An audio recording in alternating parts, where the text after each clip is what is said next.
Occasion to order. This is a board work session. March 25th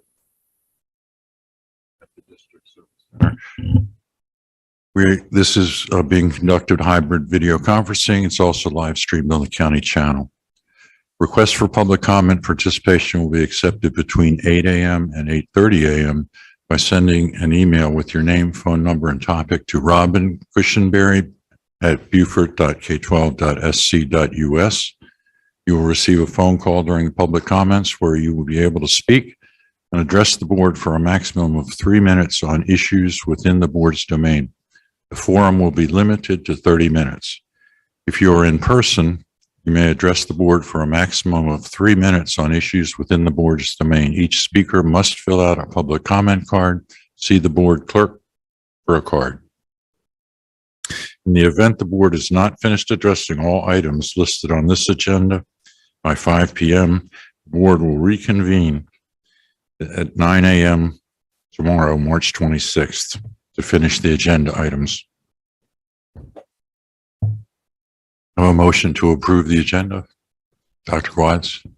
Thank you, Mr. Stribinger. I move that we approve today's work session agenda. Second.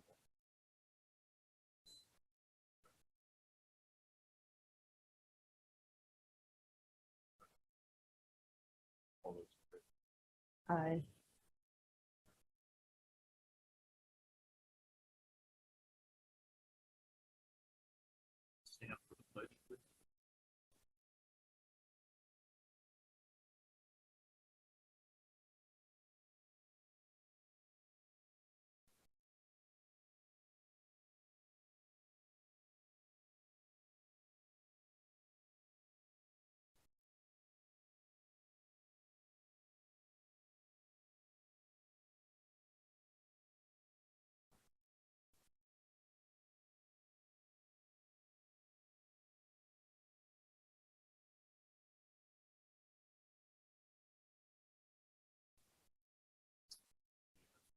Notified. Do we have public comments, Robin? There are no public comments.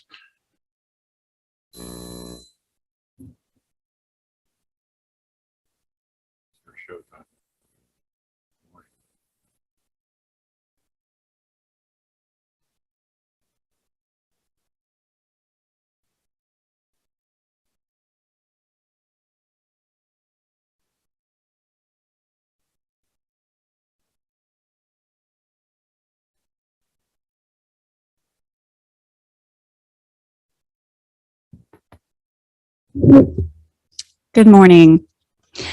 So we have a fun day of financial topics today, in addition to a little bit of facilities and communications among those. So you'll be happy to know I will not be presenting on all 5 of those financial topics. I have an army of folks that are with us. I have guests that are here and some arriving and some staff members who will be presenting as well. So I won't be doing all the talking, but I'll be close by to assist if needed.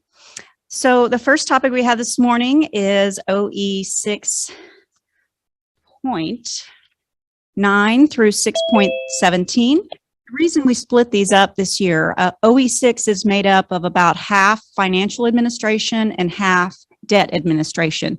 So I felt that it was appropriate to just split them in half. We'll do the financial administration during audit time and this one during the standard spring conversation that we have with the board. So I provided an executive summary. It's 1 pager, just hit the highlights of the presentation and a few extra things that may not have been included in the presentation, or one in particular. And so first of all, we're going to celebrate our successes today. So we're going to start off the day with on a good note. And Brian Nurick is here with Compass Municipal Advisors, and we'll be talking about those. Secondly, we will be talking about some upcoming bond issues. I want to make a note that we will not be voting on any bond issues today. Those will be in future meetings. So this is just an introduction of what upcoming bond issues, referendum, 8%, and so on, that we will be having in the next few months. We will be talking about the rollover of unused funds, capital funds that we have, mentioning our 10% insured value, which we are in compliance with. We are projected to be at $111 million of 8% debt capacity, and our floor is $92 million. So we're in compliance there. And basically, the only item that we will be asking for today after the presentation is a motion to accept the OE. So I just want to kind of give some direction this morning and give you a preview of what will to come. But Brian Nurick and then Franny Heiser is here, is available as well with Burr Foreman, along with a number of my staff members. So to learn more about the information that will be presented today. So with that, I'll turn it over to Brian. Good morning. Before I get started, I always say this is my favorite subject, so I usually get a little long-winded. And the Starbucks espresso machine was broken and they only had that pike, so I'm a little jittery right now after drinking a little bit of that coffee. Mr. Chairman, members of the board, Dr. Rodriguez, thank you for having me here today for annual debt day, as we call it.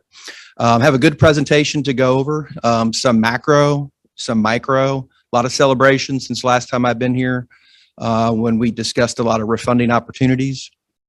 And in preparing yesterday for today, we all decided we should start with the last page, not the first page. So you all have the handout that was sent out to you all last week. And so we're going to start with the final page, and at the bottom right-hand corner, it's page 15.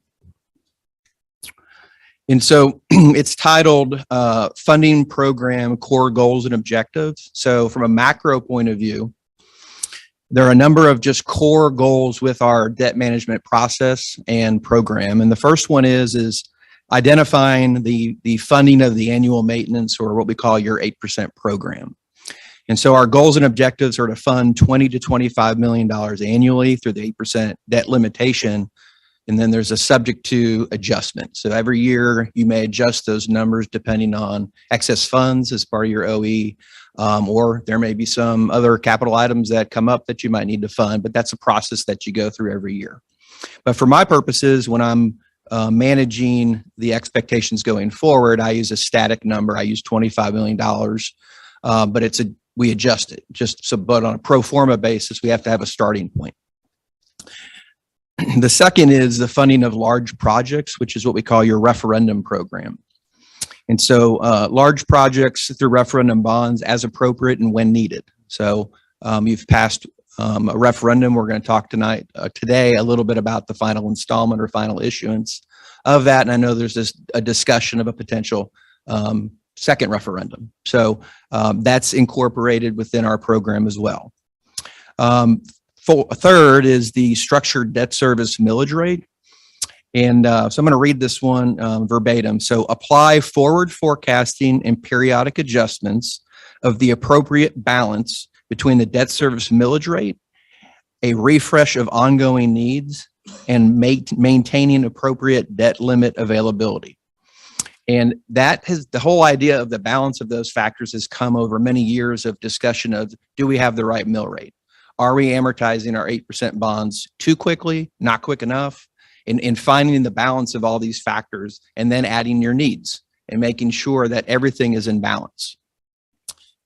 Because what we don't want to have happen is we don't want your debt service millage rate to go up and down every year. And when it goes down, some people get a thank you, but when it goes up, everybody gets a phone call.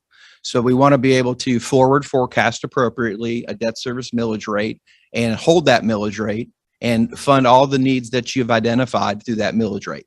And from time to time, that millage rate has to adjust, and that typically occurs through the referendum process. So you go for a referendum and you tell the public what you believe that number will be. Okay. And then last is managing credit ratings. So maintain the 8% program and referendum programs while preserving the highest potential bond ratings from Moody's Investor Service and Standard & Poor's.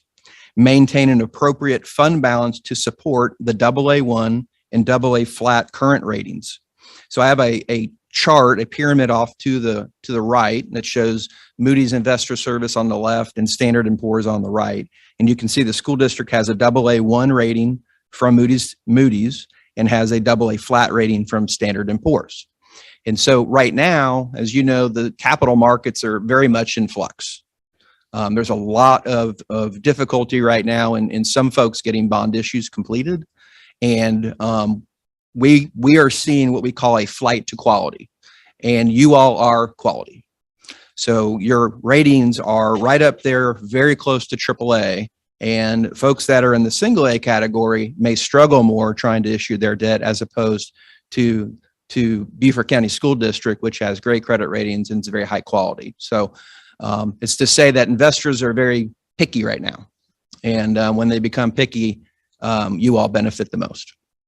Okay, so that's sort of a macro of the 8% program, the referendum program, the need to monitor your debt service millage rate, make sure that your 8% capacity is where it needs to be, and then identifying and really celebrating your all's credit ratings. So with that, I'm going to get into the micro. Okay, so I'm going to back up and go to page 1. And I'm going to start off with final refunding saving reports. So at the bottom right-hand corner, page 1 should look like this. It's a summary of the savings. So if you read the title, it says Beaufort County School District Series 2014B Taxable Advance Refunding.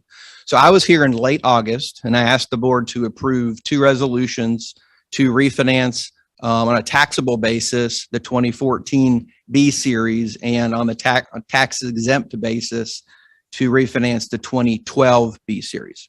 And the minimum savings amount in the resolution was $1 million for the taxable and $100,000 for the tax exempt.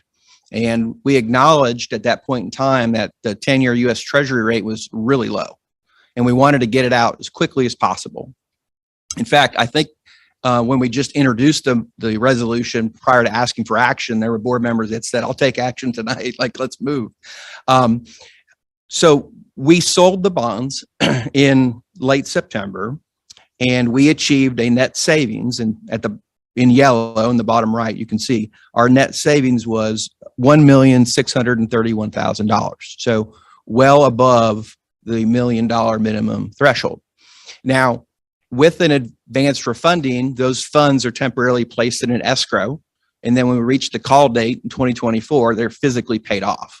Okay, so it's what we call a legal defeasance. Those funds in that escrow, we couldn't invest them. So there was no investment earnings on them because the program that we used with the federal government was shut down because of the debt limit issue, the debt ceiling issue. And I notated that in the presentation then. So we gross funded the escrow. That's the savings, $1.6 million, locked it in, and we were going to close in December.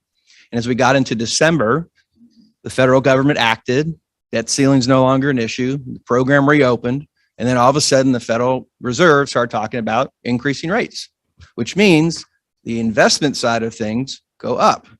So if you flip over to page 2, you can see I changed the title and added in red Escrow Release. So we then invested those funds in what we call the SLUGS program, state local government securities, and the amount that will be released from the escrow is $233,691, and so the net savings now increases to $1,864,000.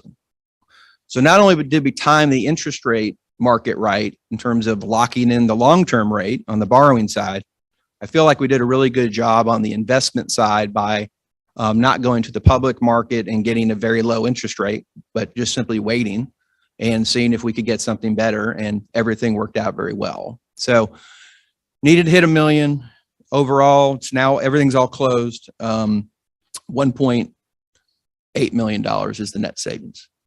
Okay. Now on the second refunding on page 3, this was the shorter term refunding. This was on a tax exempt basis because the call date is March 1st. So we had said at the time that we could issue bonds within 90 days of that March 1st date, which we did. The Federal Reserve hadn't increased rates. And so we went out to the bank market, sold these bonds, and received an interest rate of 0.99%. And the minimum savings was 100,000. And you can see at the bottom right highlighted in yellow, we netted 140,000. So still above that threshold. It's only a 2-year bond, but $140,000 buys a lot of computers. And we're gonna lock that rate in when we can. So that issue is now closed as well. The bonds are paid off on March 1st. So we went 2 for 2. Very excited that we were able to pull this off. Took the board, took your administration, took us, took your bond counsel to get it all done. But from September to March, we have been working through this on an incremental basis to achieve these results. So that sort of closes out the refundings from the end of August meeting that we first introduced these to the board. Okay. Any questions on the refinancings? Okay. So next we're going to move into kind of the nitty gritty of the building program. And so on page 4, the title is Estimated Debt Issuance Schedule for the 22 calendar year. So we have a number of bond issues scheduled for this year, and we notated the board approval month, we notated the issuance month, and then the series, the type of issuance, and then purposed. So the first 2 have already been approved. The first one is the small refinancing. I just spoke about the $140,000 savings amount. The second is a very small bond issue in the spring to make your installment purchase revenue bond payment that's due on June 1st, be under $300,000 bond issuance as part of a pool. And then we get into the next 4, which in April, there'll be a discussion on the final installment or final issuance of the 2019 referendum bonds authorization. There'll be another resolution to cover the December 1st payment on your installment purchase revenue bonds. At the June meeting, there'll be a discussion about the 8% program resolution and how much to borrow and what the amortization will look like. And then depending on Tanya and her cash flow projections, there could potentially be a discussion for a tax anticipation note like you did last year. That one is one that requires her to do a cash flow projection before we know whether or not it's needed. Okay. So any questions on the timing? We felt it was very important to put the board approval months so that everyone could start thinking in advance as we go through this and identify different factors. Okay. So on page 5, we wanted to make sure that we identified, and I think it's in Tanya's executive summary as well, excess funds that are available or accumulate over time. So under the referendum program on page 5, through the 2 issuances in 2019 and 2020, you do receive a bid premium, and those bid premiums were 6.8 million and 18.5 million for a total of 25.3 million. And with the third issuance of the referendum, when we discuss that at a future meeting, these funds are there and they can be discussed. Now, most of the time, our clients use these funds as a contingency until all projects are closed out. But it's the board's prerogative on how those funds are utilized.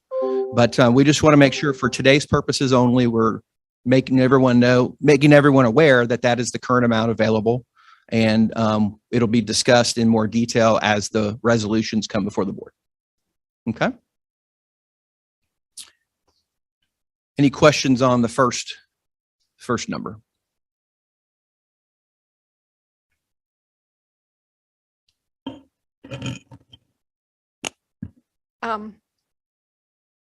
I just want to make sure I understand, because you use the word contingency. So these are separate funds from our referendum contingency funds. These are additional funds. Yeah. So when you issue debt, sometimes an underwriter will, when they do their public bid, competitive bid, they'll include a bid premium. And it's It's a little bit of nitty gritty to get into. It's the difference between the coupon rate and the yield.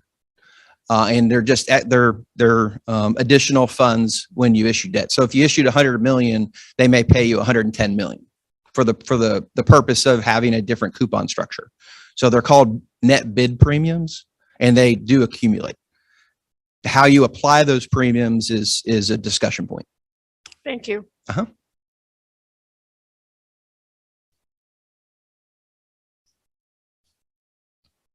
So how can we use these funds? I mean, what are the limitations on the use of these funds? So part of that is a legal question. Can be used on the referendum projects, can be used on other projects, can be used on a future referendum, can be used to reduce the amount you ask for the public on a future referendum. So a lot of times our clients will keep these funds until you get to the end of the projects, make sure that there's not a single item that's not delivered to the public and what they believe that they voted on. And then if there are extra funds left over, it can be applied towards the next referendum, or it could be applied towards any other capital purpose you may have.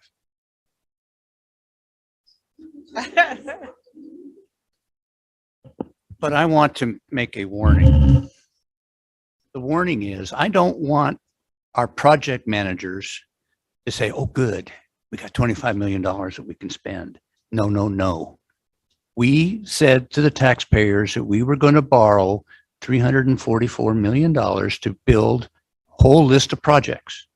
And we, according to the reset, we are on target to do that.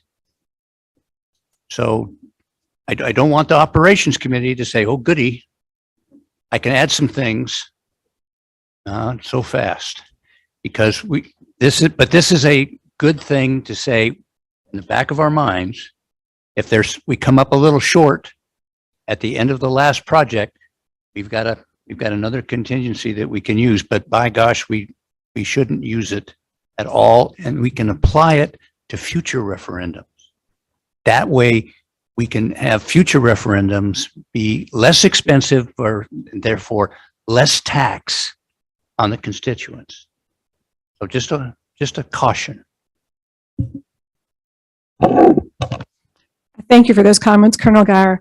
I, for one, absolutely want to stay within the projected budget for the referendum. However, in this volatile environment where labor shortage, supply chain shortages, everything, and we are working very, very hard with our value engineering to stay within budget, it is just a nice thing to realize that this could be available if there were any extreme circumstances where it's needed. Thank you.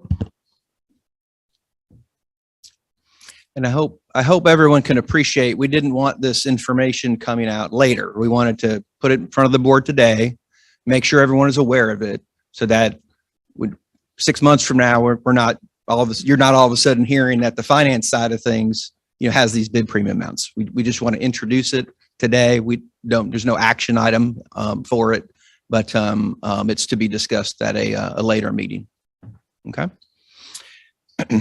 On page 6.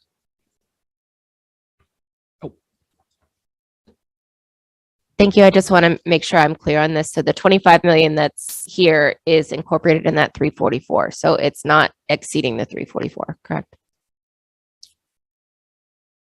That's a difficult question to answer. See, that's the ticket there, because we went to the voters and said 344. Right. So the principal amount, right? The principal amount of what you issued will not go over the 344.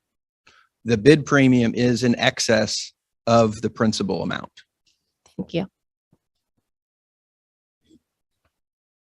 Thank you. And just as a counterpoint to your warning, though, as we're coming down and things are getting squeezed, what I would prefer is, rather than reducing the scope of the upcoming projects, that we at least know that there's a possibility, because reducing the scope is what's being floated. And I don't want to see the last projects that are getting done to a lower standard than the projects that were done at the beginning of the referendum. And if this amount of money can cushion that, then I think that is a reasonable use. I'm not obviously not the whole 25 million, but I don't think we should just be so stuck on the idea that it has to come in at 344 if we have this money available.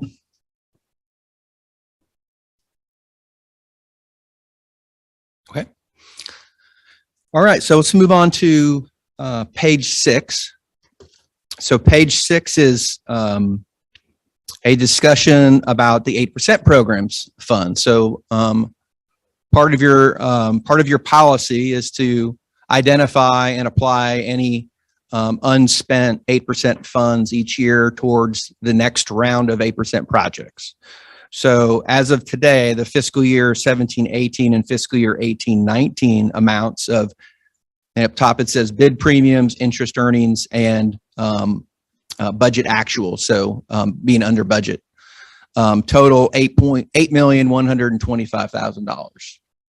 So as we bring forward the 8% program resolution and you work through the 8% projects, these are funds to be applied towards that fiscal year needs assessment. Okay. So we just want to make sure that we're consistent in showing both. You have two programs on a macro level. We want to make sure we show you exactly the current dollar figures available for both programs. So are there any questions on the 8% program and available funds to be applied? That one's probably a little bit easier between the two. Okay. Now that we're through the bid premium and available funds, we're going to move on to page 7. So page 7 is what we call your debt capsule report. And this is a summary of your debt portfolio. So under column A, we identify each bond series from the 2009 qualified school construction bond all the way to, in gray, the 4 remaining bond issues we've identified to be issued this calendar year. Now, as part of your policy, we are to identify any refunding opportunities. And the next candidate to be refunded has been highlighted in orange, the 2015 B bond issue, currently outstanding $51 million. And you can see under column F, we identify the refundable bonds interest rate of 3.738%. And the call date is March of 2025. So this is a bond issue that we're monitoring for another taxable advance refunding, just like we did last year with the 2014s. It's not there right now. Quite honestly, interest rates are a lot higher than they were when we refinanced your last bond issue. And so it's one that we are monitoring. When you look at the 2020 bond issue of $75 million, it was the first installment of the referendum. You'll notice that the refundable interest rate or the refundable coupon is 3.6% March of 2030. What we plan to do with the final installment of the referendum, you can see the 2022 C has the same call date of March 2030. So one of the strategic pieces to what we do is to look into the future, and you've got 2 bond issues already issued under your referendum, the 2020, the 2021A. One is 3.6% refundable, one is 2.3% refundable. So we want to mirror it up with the higher one, so that when we get to the point to refinance, you're refunding 2 bond issues with 1 bond issue as opposed to 2 separate. It's going to save you money. Okay. So I just want to make sure the board's aware that we look at the call dates in terms of your overall portfolio to try to forward forecast and save you money in the future by consolidating. Okay. The total amount outstanding under column C is $347.8 million. So that's the current size of your debt portfolio that we are managing. Are there any questions on the debt capsule report? Actually, I have a question on the 8% money. If we go back to that. The 8% Yeah. funds available? Yeah. Okay. Page 6.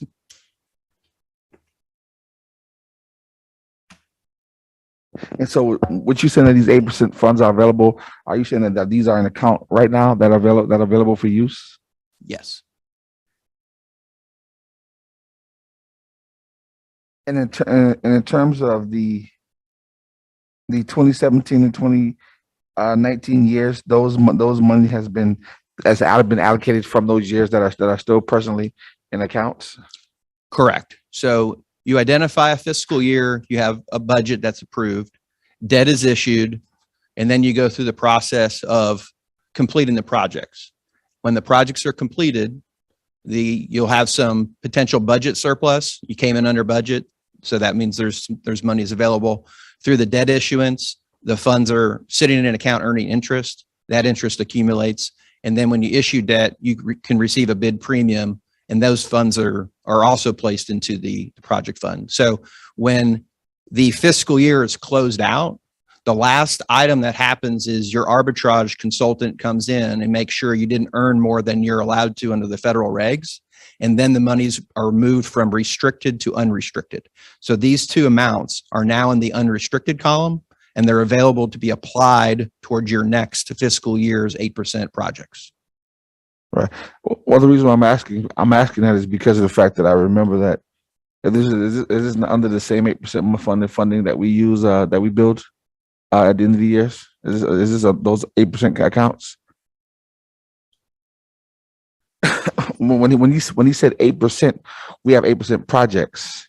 Is this the funding that go with for those 8% projects? Yes. And the reason why I'm asking that, because I know that the board made a motion in terms of having them to move the 8% projects into put it back in the was it the general funds account? I want to say that was it. The motion was that any surplus when we close that year out gets rolled into the current year, and the borrowing in the current year is reduced by that amount, which is a way to return it to the taxpayers. That's correct. That was the motion. Right. Now, remember the last time we did the 8% funding, we had an above the line and below the line issuance.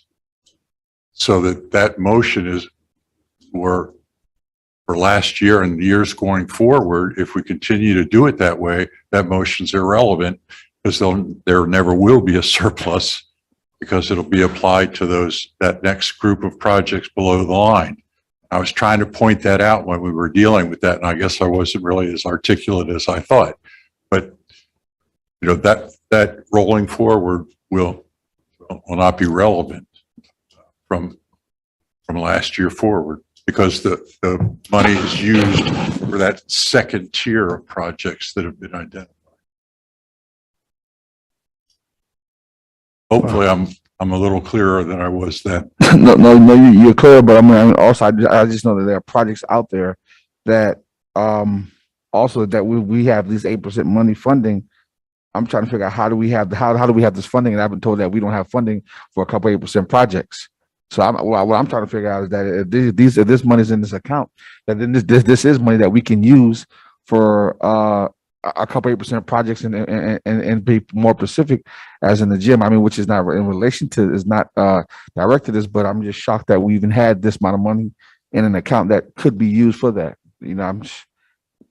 I think there's always going to be a restricted to unrestricted situation, because you're in the middle of funding your fiscal year 8% projects. It takes a year and a half at least to get through those projects. And then when you complete those projects, that's when you find out, where exactly you stand in terms of any residual funding that's remaining in a restricted column. Then you have the arbitrage consultant comes in and it becomes unrestricted. So there are two amounts that have now become unrestricted.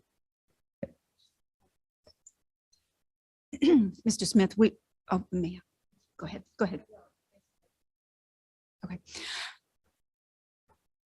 I didn't hear you. I'm sorry. I just want to point out, we will be bringing these forward every year at this time. We brought them last year as we're closing out 8% funds.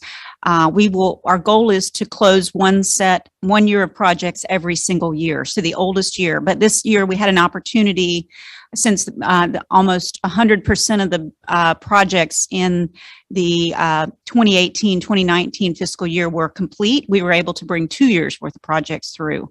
Unfortunately, going forward, the bond issues that we have do not have sizable premiums like this. So we will not be bringing forward an amount this large in the next year. It was a bank loan as opposed to I don't know the general terminology, but public borrowing. So we won't have that sort of excess in future years, but these will be coming forward every single year during this presentation in the spring. So this is in compliance, just notifying the board that these funds are available for use. However, the board chooses to do that. And so we just want to make sure that we're communicating that as information now. And we will bring forward information as we continue in the future. Dr. Wisniewski. Thank you, Mr. Chair. I apologize. I didn't notice it before until Mr. Smith brought us back to page 6. But at the top, it says for this 8% program that this is available bid premiums, interest earnings, and budget actuals. Is there a way to see it broken out into those 3 individuals? Because my cursory understanding of the premiums is that that's in excess of what had been originally approved, correct? Because it's Yes. offered by, Yes, it is in the lender, excess of the borrowing amount. but the par interest amount. earnings and the budget actuals is a different pot essentially, because that is incorporated in the original. In the 2017, 2018 year, there was about $800,000 of budgetary savings. I don't remember the difference between the premium and the interest of that year, but in FY 2018-19, it was about $1,700 of savings. So we've already expended almost 100% of the second bond issue you see there. So it is primarily just the premiums and interest. So but I can certainly break it out and bring it to the board. If you could, I think that would bring make it to more. the next finance committee meeting, and then that might be. Thank you. Okay. I appreciate that. Also, in reference to this, how long did we know that this money was here? When I monitor the funding on a monthly basis as the quarterly financial reports, you see the budgetary savings that are experienced in those projects. So I did this calculation just a few months ago in preparation for this meeting, so that we could capture close as those funds are now closed out. Then we can accumulate all other revenue sources that are available. And so that calculation was done a few months ago in preparation for today's meeting. I'll let someone ask a question. I see some other hands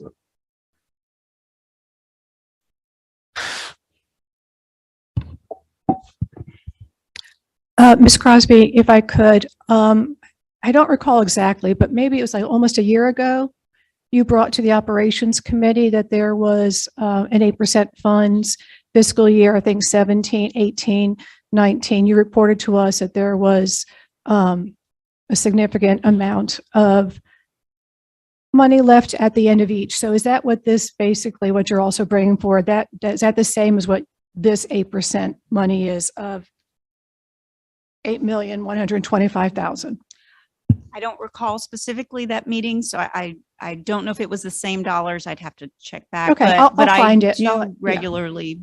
I know that is the board motion, or the operational expectation of the board. So I make sure to bring that forward at least for this meeting. Yes. Right. So when I read this, I wasn't surprised, in that I know that you have shared with us before, probably at least a good 18 months ago, that at the end of fiscal year, I think it was 17, and fiscal year 18, you brought forward some dollar amounts, which really prompted that whole conversation about how does this how do we rectify this with that policy? So that conversation happened at least 18 months ago or 12 months ago. So I just wanted to state that I don't think it's a surprise that there were some excess, that might not be the right word, funds in these 8%, because it was brought to our attention a good year and a half ago. Thank you.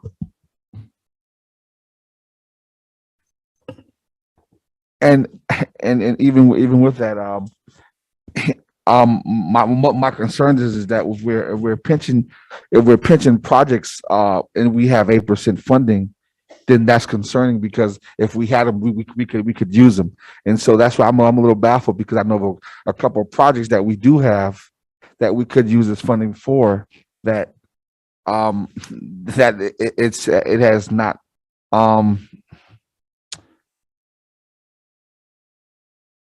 that maybe I may be my understanding may not be clear on it, but I was just thinking that that the staff would say that that for certain projects that we do have that aid funding, and that it would be stick out to us that we do have a pot over here that we could use that for in reference to some of these projects that are going on now. I mean, there's nothing wrong with an FYI. There's money, there's funding here in these accounts, because it's not like we have access to every account as board members to know where funding is at for projects. Thank you. Right. If I may. I just want to one last thing. emphasize that Mhm. 8% is not money. 8% is borrowed. Mhm. It's borrowed money. It's not a pot of money. So sometimes we get confused and we think there's money laying there, but it's borrowed money, taxpayer money. For 8% projects, correct? So it's, sometimes I think we get intoxicated by seeing a pot of money and there's projects that we had to postpone or cut back the scope to meet our promise. Right? We promised 344 or whatever it was. But we have to resist that temptation, I think. But then I'm a fiscal conservative, so that's the way I'm going to look at it. If I may make one last, I actually think it's perfect timing, as this afternoon, we'll be talking about the facilities master plan. That will be used to build the 8% projects and will be presented to the operations committee as the new study, the district-wide assessment is coming forward. That will be used to build the 8% project list, and these funds will be available to incorporate into the funding of those projects. So I think it's actually very good timing. So I think we'll be able to make some decisions, have some options in that world. So. Okay. So hopefully this page will be updated for fiscal year 1920 for next year. So a year in advance, fiscal year 1920 should be on this sheet next year. Okay. Okay. So we talked about page 7, which is the debt capsule report, identifies all the bonds within your portfolio, identifies the one bond we've identified to be refunded in the future when it works. Do we have any questions on page 7, since part of your policy is to notate refunding opportunities? Nope. Okay. So let's move to page 8, which is the graph. So this is all your bonds, debt service payments, and how they're structured. So you can see in calendar year 2021, 2022, 2023, 2024, we're at a projected 36.3 mils, and the amortization is on future pages. But what I wanted to notate was the future structure. So we go and forward forecast with your 8% program, a borrowing of $25 million a year, subject to adjustment. And we do not have a future referendum built into this right now, but the caption says capacity for 8% program and or future referendum program. So part of our job is to make sure as a board you have flexibility. And that's what this is showing, is we have flexibility at the 36.3 mil rate so that you can continue to fund your 8% program and or your referendum program as we move forward. Okay. So do we have any questions on the structure and the graph of all your existing debt and projected placeholder future issuances?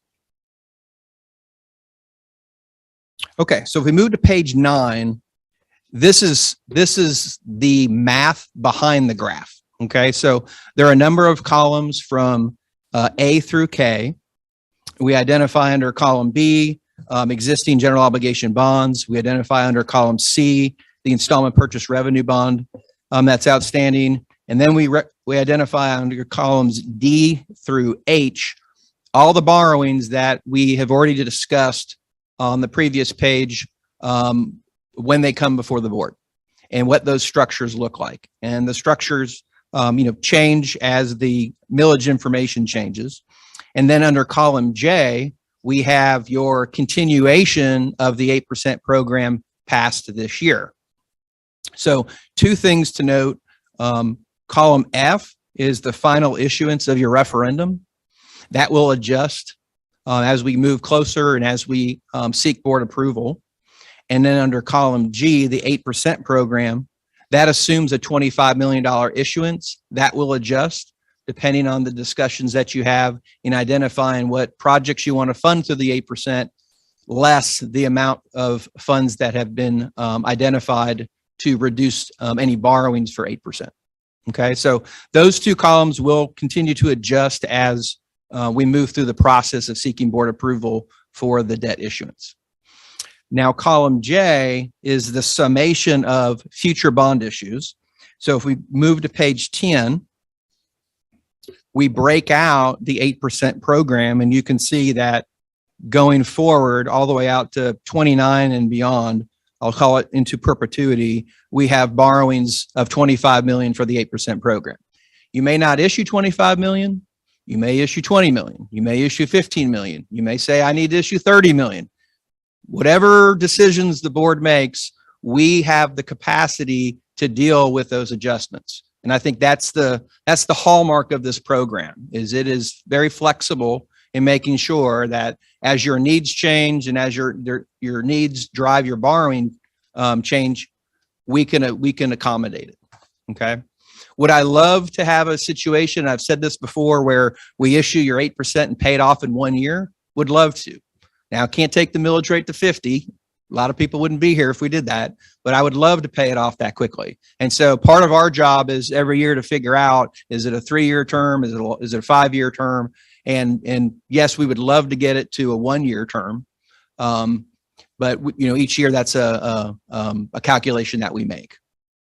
Mr. Brian, Chair? on the previous page, could you explain column K? Because that's a scary number at the bottom. Oh, so column K is just the summation of debt service payments on an annual basis all the way back to 2013.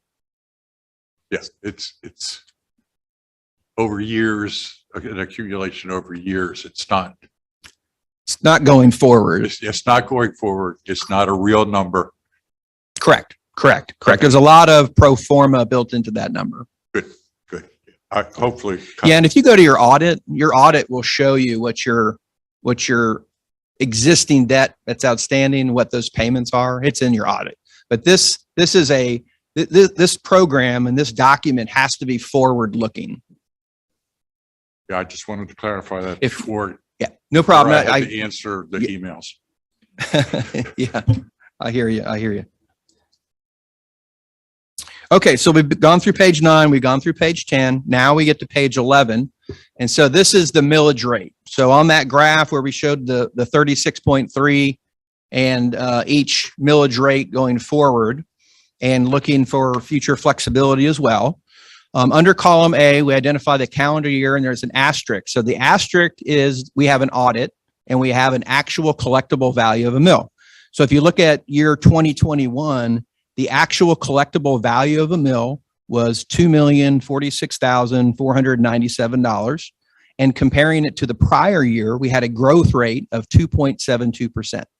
So what we like about this is it gives you the opportunity to look in the rear view mirror, sort of say, what has our growth been on an actual audit collectible value? So I'll call it a cash value, not the assessed value, the actual money in the bank account value. And that's a very big difference. A lot of times when we hear the value of a mill, you're hearing it on the assessed value. We like to work on the cash value because at the end of the day, the cash is what's used to make the debt service payment. Okay. So our process to be very conservative in a forward-looking pro forma to ensure to the public that we can meet the commitments at the 36.3 mils is we carry forward the 100% collectible value to the 2022 year. And then we grow to the 2023 year, which is our upcoming tax cycle. The bills will go out in the fall. We grow it by 1%.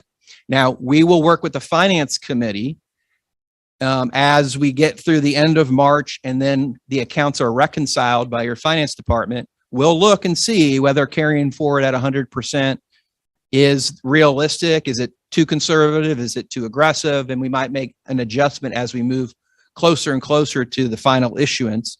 But that is the process that we go through each year to make sure that we have a viable forward-looking program that can meet the commitment to the public, which right now is 36.3 mils.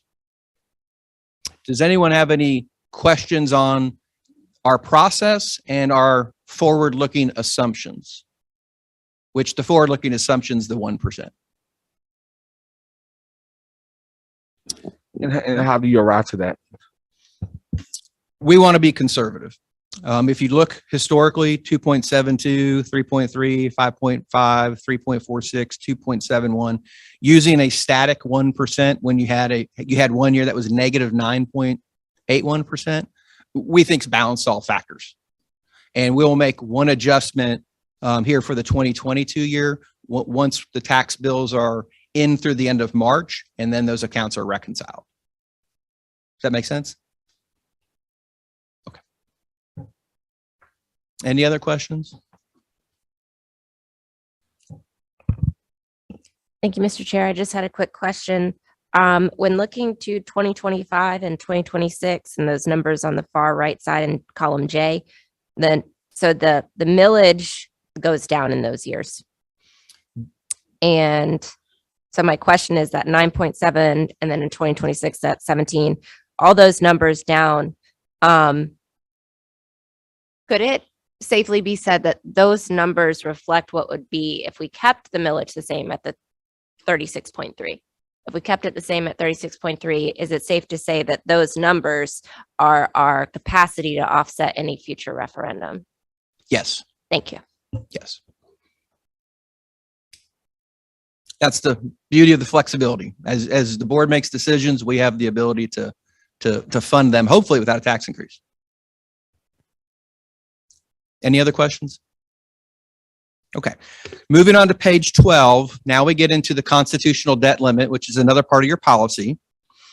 So under column I, we look at the assessed valuation, and the years that have an asterisk are the actual certified assessed valuations.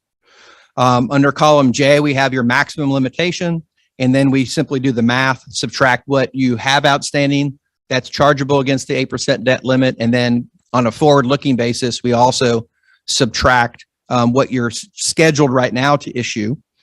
And you can see under column L that the amount that you have net available after the assumed bond issues for this year and going forward is 111 million. And I believe in Tanya's executive summary, it was around 92 million was your policy minimum. So you have about $20 million of additional cushion on top of your $25 million pro forma borrowing that's listed under column E. Okay, so that's net of even the borrowing that you have yet to approve this year. So you guys are in really good shape to make sure that at the bottom left-hand corner with the 3 asterisks, policy OE 6.17, you're in very good shape to meet that policy. So are there any questions on your policy and what your debt limit is? Should say net debt limit is. Okay, speaks for itself. All right, moving to page 13. This is just the math behind the cumulative graph going forward.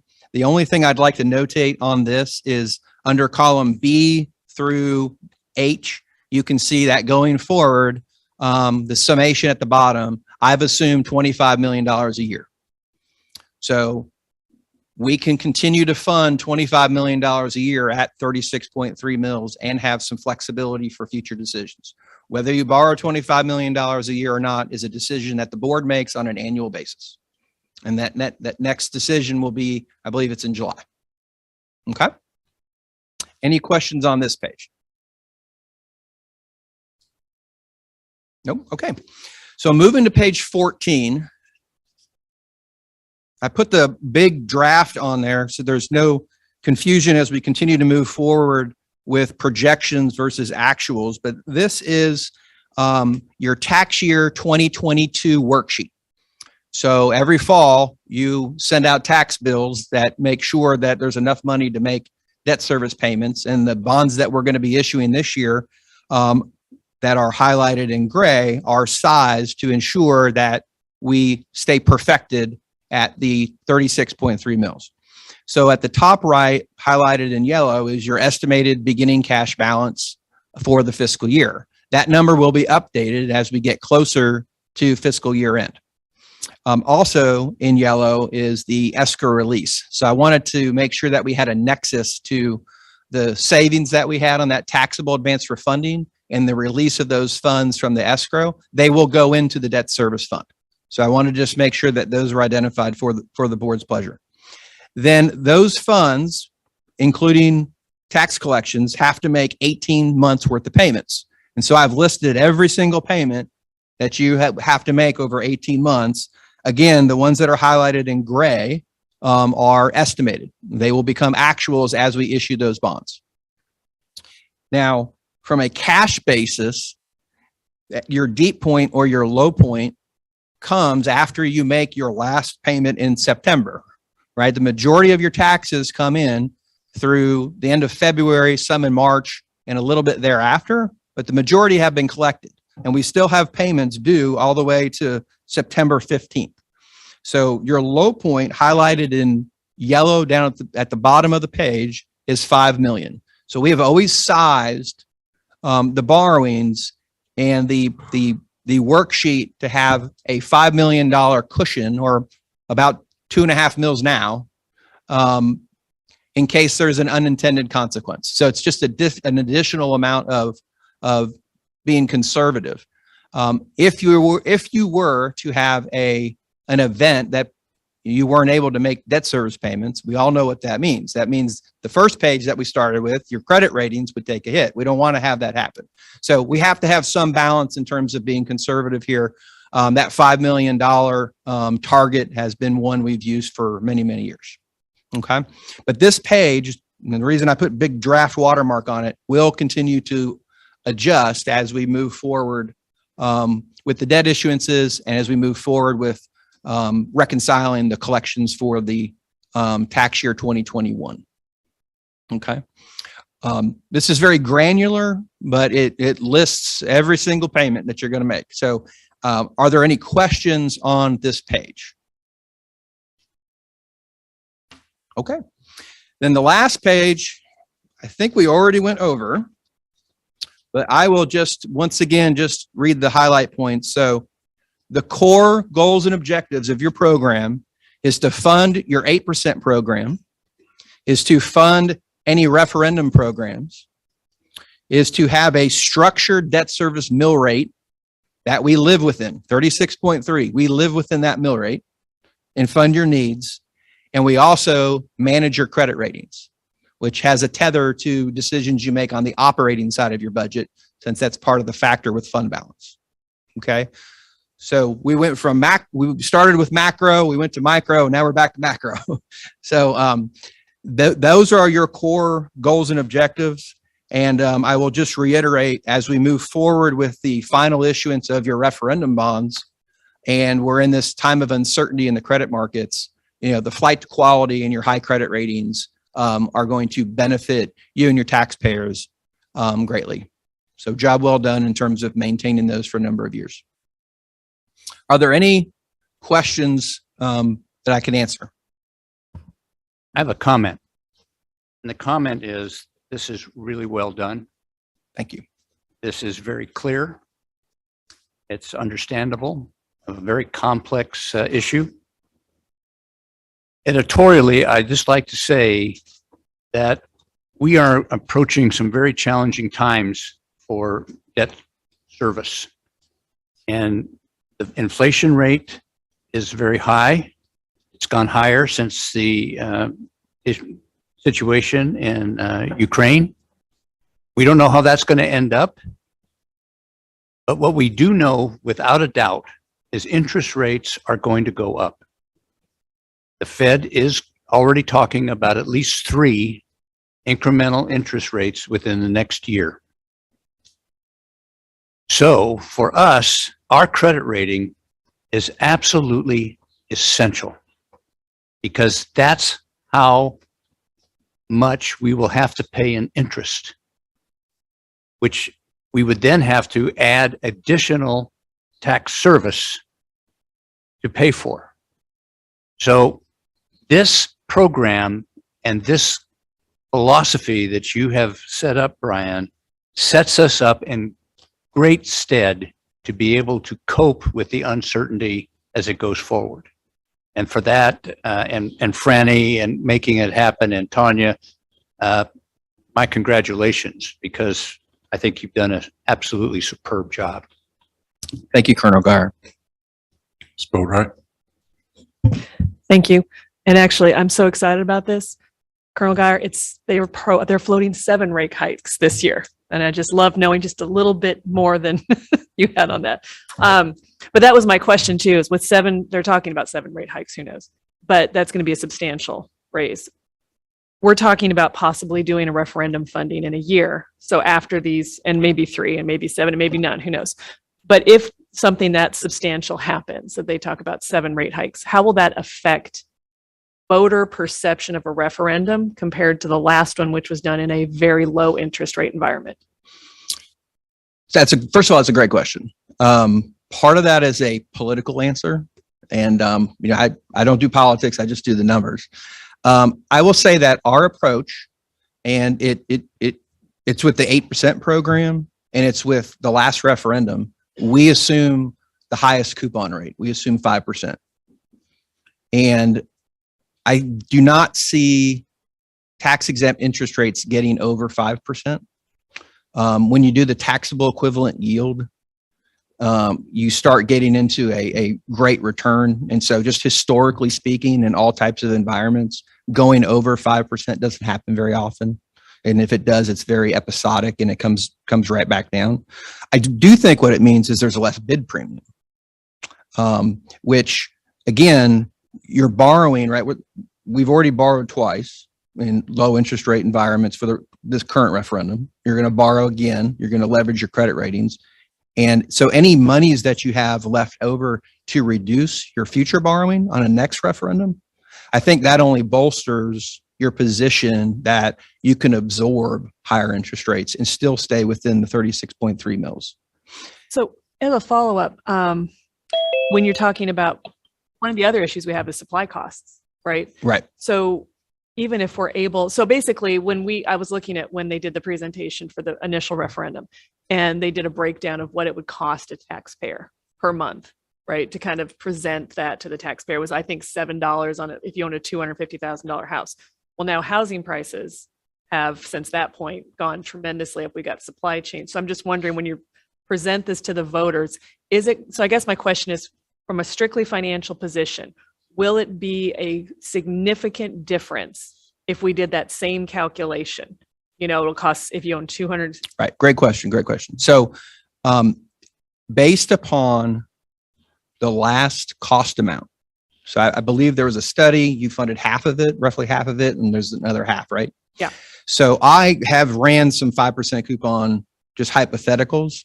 And based upon the flexibility that we have here, assuming your 8% program stays as is, I would expect it to be a no tax increase referendum. It makes it a lot simpler. It does. Right. Now, if you decide to change your number, right, and it escalates, then there might be a millage adjustment. But right now, my projections, if you were able to stay with that borrowing amount, there wouldn't be a tax increase to the next referendum. Okay. Well, that goes over my head, but I have all kinds of trust in what you're saying. Okay.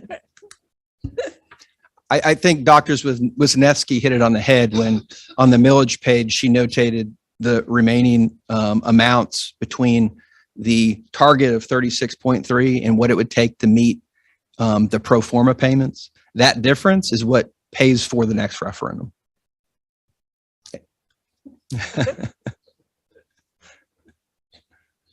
Any other questions for me?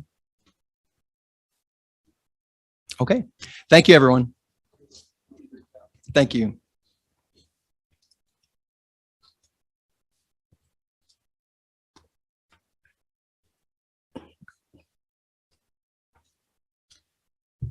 Right. I have a question for Tanya. Tanya, does that cover all of the OEs 6.9 through 6.17? Yes, ma'am. Okay. Mr. Chair, I would like to make a motion. I move to accept OEs 6.9 through 6.17 debt administration as presented.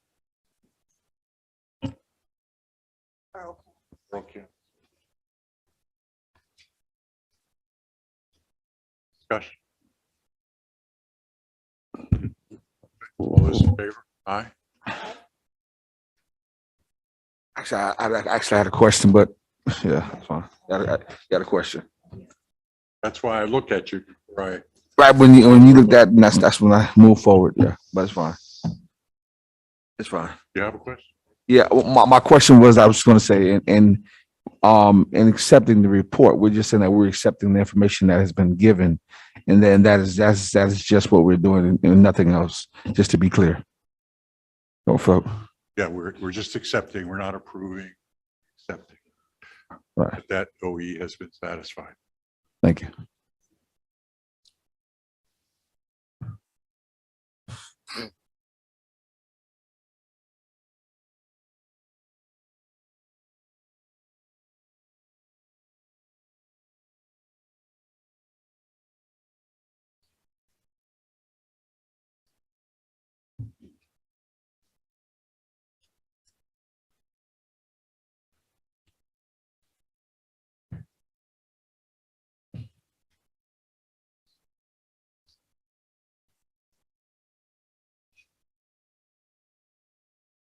We good?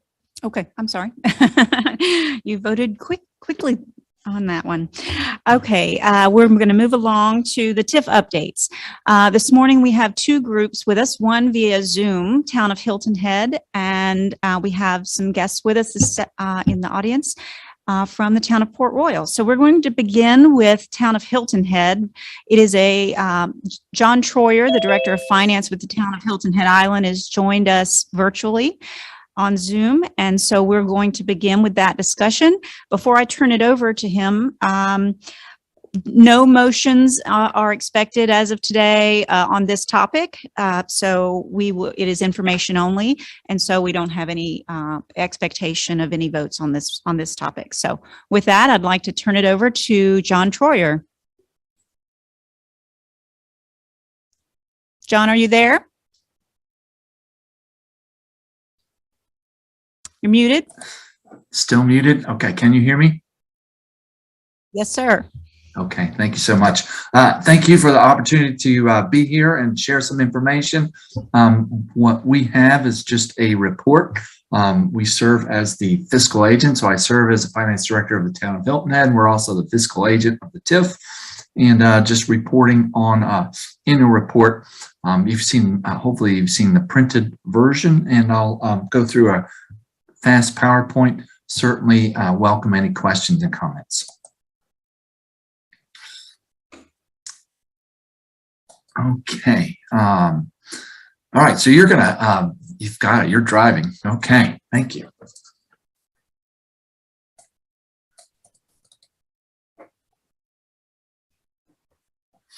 Okay. Our tax increment financing districts are a funding method. And so it's a way that we can help invest in public projects and stimulate private investments and improve not only the quality of life, but also to really inspire investments that will hopefully raise our property values and in the long term raise collections property values and hence collections on the same millage rate. And that's exactly what's happening here. This TIF is working just like it we hoped at the start.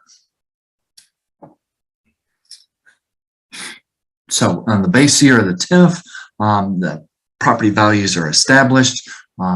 Each of the participating entities, jurisdictions agree that the increases in value will be invested in the community. A number of good investments, including parks, roadway improvements, and the largest one was the USCB. And so those investments have in fact inspired a number of investments and increases in property values here on the island. And that helps to increase the collections, the value for the school board. So hopefully that is helping your budget cause as well. So each year we've got the millage and it's remitted to the TIF district. And so it's collected at the county. The county makes these determinations, and so the county is the person who does or is the entity that does the calculations, collections, and then they remit back to the TIF. And then we have a special TIF fund here at the town that I'm reporting on, and then we show these this different activity. Okay, here's a graph, but basically it shows there's a baseline property value during the TIF term. We are capturing some of the increases in appraised value, so the school board gets to keep the base value. They don't lose anything for participating in the TIF, and they contribute the increases with the expectation that after the TIF is over, which will be soon, 2025, sooner than we think, those increases in property values will help the school board and help the town as well from here on out. So that has worked exactly like it was hoped. County treasurers do the collecting, and they've got accounting for the TIFs, remitting for the TIFs, and the auditor certifies all these properties and the maps of the properties. And so, yeah, we work very closely with our friends at the county to make sure that all of these pieces are working fine, which they are. Okay, the county finance department continues to do those, and the county finance department does make monthly reports on TIF collections, TIF remittances each month, and that's a normal part of our monthly business. We work very, very closely with the county on that. So, and I understand that you've got a report on Port Royal TIF, and so we certainly welcome hearing about that. And this is the Hilton Head Island TIF, and we call it the Hilton Head Island TIF because it was an extension from the first one. And so the first one worked well and was successful. The second one is working well, and we have just a few more years of it.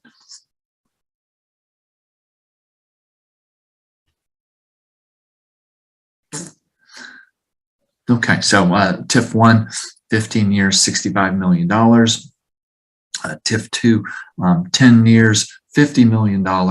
School district has limited its participation, debt service only 75%. And so it kind of narrowed the scope of its participation and also set a cap on it. And so, yeah, it says active through 2024, and that's fiscal 2025. But all of this is working just like it is expected.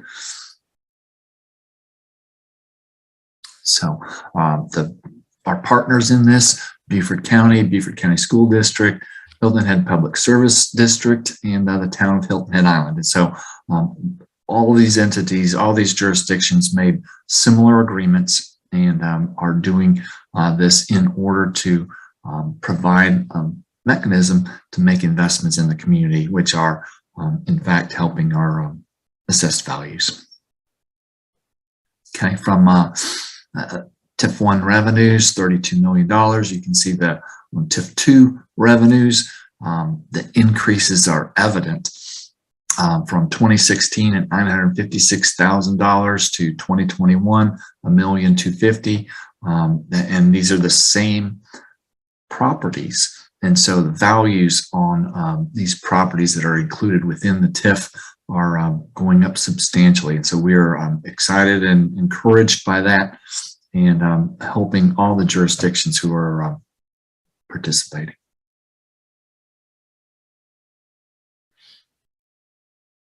So we have project expenditures, 83%, $95 million into it.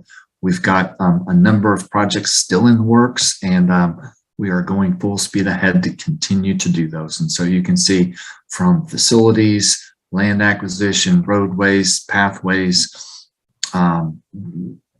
these investments in the community are certainly important to the community.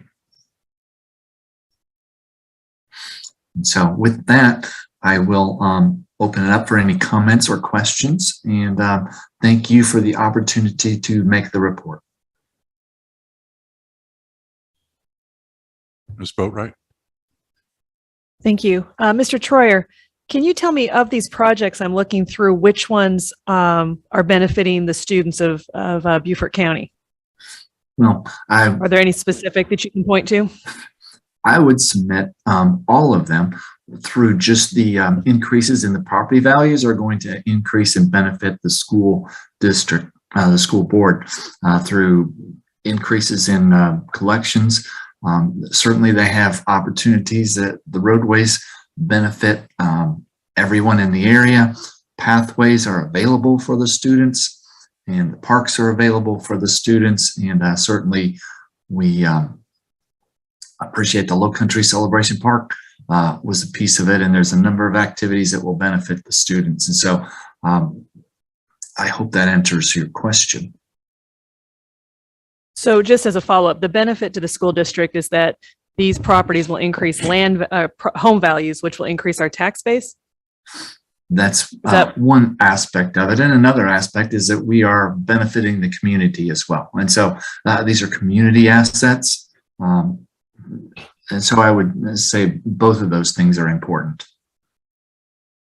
Okay, because just as one thing, as a resident on Hilton Head, I think that is a concern among many of us full-time residents is that we have invested a lot of infrastructure, like for the Arts Center, for example, and that's great because it provides a lot of opportunities. I mean, I love the Arts Center. I go to a lot of performances. They don't work with the schools very much. It really benefits the tourists. And so what's happening to a lot of people on Hilton Head, and this the only reason I bring it up is I don't think we're doing another TIF or anything, but a lot of this benefits the tourist industry, which is causing house prices to go up, which is causing students to have to move off island. So I just want to put that in the town's thinking about some of these things is as we rush to bring up housing values and provide amenities that are widely used by tourists, that may actually have a negative impact on the current residents and the current students. So that's more of a comment than a question. I appreciate your comments, and I'll just interject just momentarily. It's something that we work with very closely is to try to find that right balance for our residents and our visitors. Many of our visitors become residents, and so that's certainly an area that we do pay attention to. And thank you for your comments. Okay. My question is the pathways, parks, and facilities. Does this cover every community on Hilton Head? No, the maps were specific at the time, and I can do a follow-up report on that, but it was very specific about the different areas that would be included in this TIF district, but it is a number of different places, and so it is spread around Hilton Head, but not the whole island. Okay, thank you. Mel Campbell. Earl and others, TIF should be FFFF. Fattening the frogs to feed the snakes. And that's basically what it does. Our question from the board point is, how do we utilize the TIF funding to really fulfill what is written as their obligation? And the obligation was to enhance the property value of the low valued areas so that the taxes increase, so that the folks who benefit are the folks who have very little, basic infrastructure.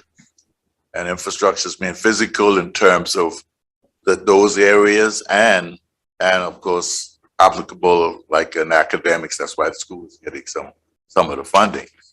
But we don't direct those fundings in a way that those area people are, he asked about the areas in Hilton there. The areas that were targeted were areas that were mostly Gullah areas. These Gullah areas were basically property value very low, but functionality also low compared to Hilton Head standards, what Hilton Head wanted. And that's why his comment was eventually, those visitors will become, residents. So we ought to be cognitive of that as we make decisions on how to utilize those funds. Dr. Wisniewski. Thank you, Mr. Chair. I just had one question and then a statement. My question is just to make sure that I'm reading everything correctly. The Beaufort County School District is the predominant revenue source in this program. Is that correct? Well, I think And if when you you look go at the back to revenue- the slide, you've got different jurisdictions have different participations, and it's based on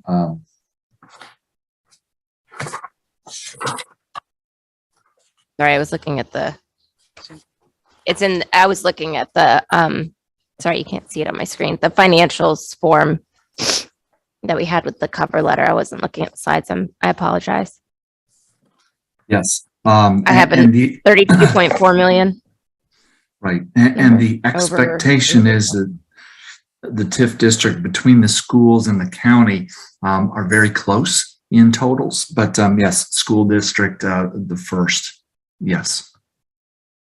Thank you. And then somewhat to Ingrid's point, and what some others have stated, it looks like there's quite a bit of land acquisition that's been through the course of the project. And what Ingrid, I think, was touching on also is the housing situation on Hilton Head for workers. I know it's extremely expensive for our teachers to live where they actually work. So I'm just making those connections that the school district is making the most contribution in that regard. At least that's what the numbers look like today.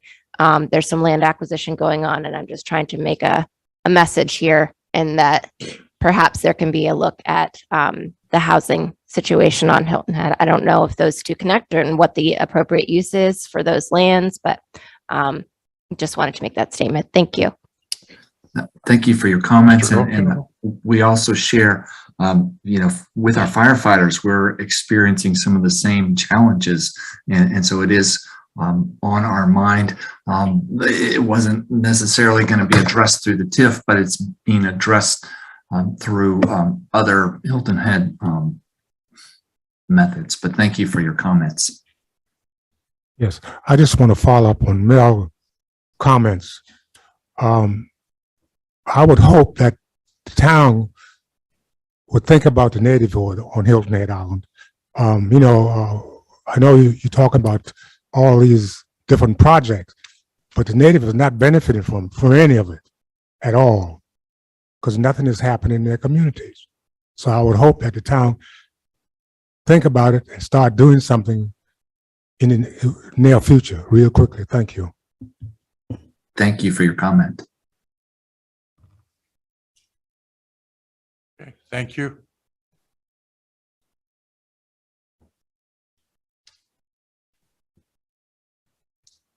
Thank you, John. I appreciate you dialing in today and assisting us with that presentation. Appreciate it. Thank you. Thank you all. Next up, thank you. Next up, we have representatives from the town of Port Royal, and I believe Lawrence Flynn with Pope Flynn Group is going to do the presentation today. So I'd like to invite him up. Thank you, John. How are y'all? Thank y'all for having us today. I'm Lawrence Flynn. I'm bond counsel of the town of Port Royal. With me today, I've got Van Willis, the town manager, Joe DeVito, the mayor, and our financial advisor, Mike Gallagher. The goal here today is to kind of bring y'all up to speed, because unlike the Hilton Head TIF, nothing has really gone right with the Port Royal TIF. And so the goal is to kind of give you an update as to how we've gotten to where we are, what we think the path forward is, and certainly feel free to interject and ask any questions. The gentleman from Hilton Head did a pretty good job explaining the idea of the TIF. The whole purpose behind it is it's the original private-public partnership statute under the Constitution, as now administered through the statutory directives. The first one that most people recognize is the parking garage for the Charleston Place Hotel in Charleston. It was seen as kind of the driver of redevelopment in downtown Charleston. That's what that Wolper case is. And the idea behind it is that you basically freeze the assessed values of property at the pre-TIF values. Those revenues continue to get distributed. And as growth then comes, once the TIF is established, you take the revenues and you distribute them to typically pay debt service on bonds to finance public infrastructure projects. That seemed like a really, really good idea for the Port Royal TIF, because the property that was put into the TIF is the old State Ports Authority property, basically at the very tip of the town. And so the interesting thing about the way that this TIF was set up is it had no underlying assessed value because it was a piece of state-owned property. It didn't pay property taxes. And so for those of you that are obviously from this area and may have followed kind of the trials and tribulations of the State Ports Authority here in Beaufort County, the property had attempted to be sold multiple times over a really long period of time. It was not particularly a performing port. It was not one of the assets the port was looking to redevelop. And there were many opportunities for public auctions to sell the property. The one that folks thought was going to be most successful, and if y'all move to the next slide, we kind of walk through the history of how we got to where we are today. The property was put up for auction in 2012. And in the process of doing that, the town entered into with the state at that time a development agreement for the redevelopment of the property, a plan unit development for the redevelopment of the property, and a tax increment financing district that the school district participated in. The county also participated. And so that was put in place in 2012. Under the terms of that TIF, the town participates at 100%, meaning that all of their tax dollars would be generated. The county participates at 100%. And there was an intergovernmental agreement between the town and the school district with respect to your participation. Under the terms of that intergovernmental agreement, you all said, we are willing to participate up to the lesser of $300,000 or half of the debt service on bonds issued to support the TIF. So we ask ourselves, well, we haven't issued bonds to this point and we've not generated a whole bunch of money. So no money has otherwise been spent. We've just accumulated the cash, and we'll go through a couple of slides here in a minute that lay out that specifically. But in 2012, when the TIF was put in place, that was the participation limits, 100% by the town, 100% by the county, and up to $300,000 a year by the school district. The problem was 2012, it had a failed auction, and the property wound up being retained by the state for another 5 years. And so the property ultimately didn't actually get sold until 2017 in another auction process, and was bought by a local development group, Gray Ghost. The problem with that is all the TIF pro formas, when they were originally presented, assumed the property was worth about $19 million. When the property sold in 2017, it sold for $9 million. So kind of we delay 5 years in implementation. The property then sells for half of the value that was otherwise determined. And then from strategic tax payment determinations by the Gray Ghost developers, they actually didn't pay their property taxes in 2017. And so this TIF has not been particularly successful. And there's not been a whole lot of collections to date. It's really only been in the last 24 to 18 months where we've actually seen some revenues start to generate. And that's largely attributable to some subdivision of the property. Obviously the fish camp development is out there. There's a new brewery development that is some of the other commercial parcels. And then the property actually was subsequently sold in December of 2021 to Safe Harbor Marinas. And so it was actually sold for the original determined price from 2017 for about $20 million. So fast forward effectively a decade, and we are starting from the place we thought we were going to be in 2012. And so this is just a map for those of you that are not familiar with the area, but it really sits, it's just the point. All of the property that was formerly owned by the Ports Authority. And so you can kind of see the way the TIF sets. It was originally 34 parcels. There's been some combination of some of those tax maps. And there's been a few of those sales subsequently. The idea is basically where you see the marsh area. Safe Harbor now is going to develop out a marina. And the thinking is that it will be commercial and residential mixed use up the neck of the property for future development. That hasn't been determined, and that's actually part of the discussion that we wanted to have with the board today, was to have the conversation around what our participation looks like going forward. Because Safe Harbor is a brand new purchaser of the property. There was an amendment to the development agreement that was put in place right before their purchase of the property in December, in the October timeframe, where we negotiated and basically said, look, the town had made some commitments under the original TIF. If you go down a little bit further, you'll see the projects that were originally authorized in our redevelopment plan.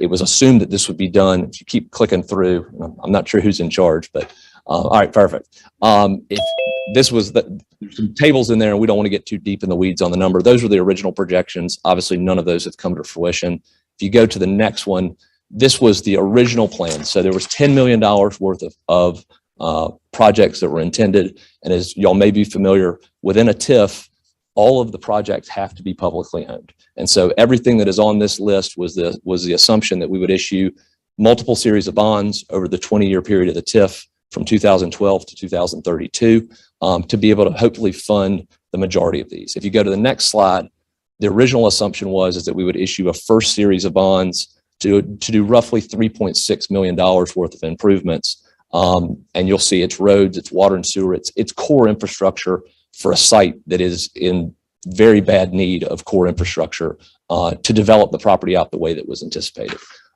Obviously, none of that has happened to this point. Anyone who's driven by recognizes that you have the big cement building there sitting on the point.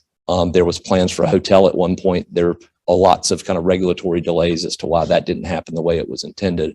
But now, fast forward to where we are today, if you go to the next slide, and this is just a schematic of where we thought the developments would happen. You can go to the next one as well. So what has been done? At this point, we have generated about $650,000 of aggregate revenues for tax collections since 2012.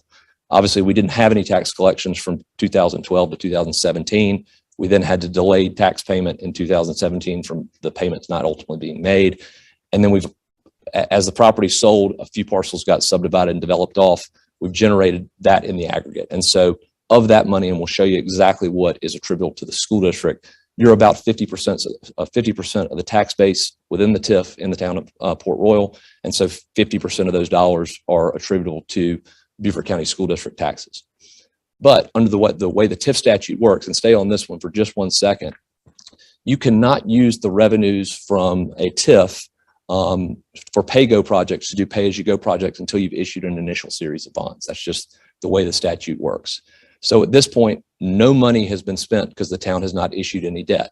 And the reason we didn't issue any debt was for several reasons. First of all, we weren't exactly sure what the original developer wanted us to do.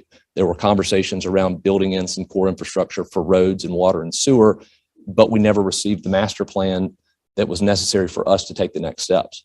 The other problem with that is that we had a delinquency in their tax payment. And if you are selling bonds secured by the tax payments within the area, and the bondholder or the lender who's potentially going to lend this money to us comes in and says, well, what is your history of collections? And you say in year one, this new taxpayer, by the way, didn't pay their taxes. That's not a real good story to tell from a credit standpoint. And TIF bonds, while they are secured by taxes and there's some value in that, it's not a real good story to tell. And so we kind of said, we're going to stand by, figure out where this is going to go. Some conversations started to evolve around the subsequent sale.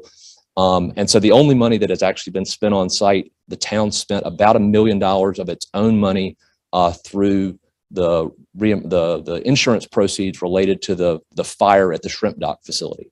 And so that was to put in the road, the parking around the fish camp area where everyone sees the non-operational shrimp boats. And so that's where we kind of stand today. And so if you go to the next set of slides, this kind of shows you as a breakdown, in case anyone kind of wanted to see what the breakout was historically. This is the taxes that were generated in 2021. That's done on the basis of the $7 million purchase price by Gray Ghost with a couple of sub parcels and redevelopment. Property is roughly worth about $10 million from a tax standpoint.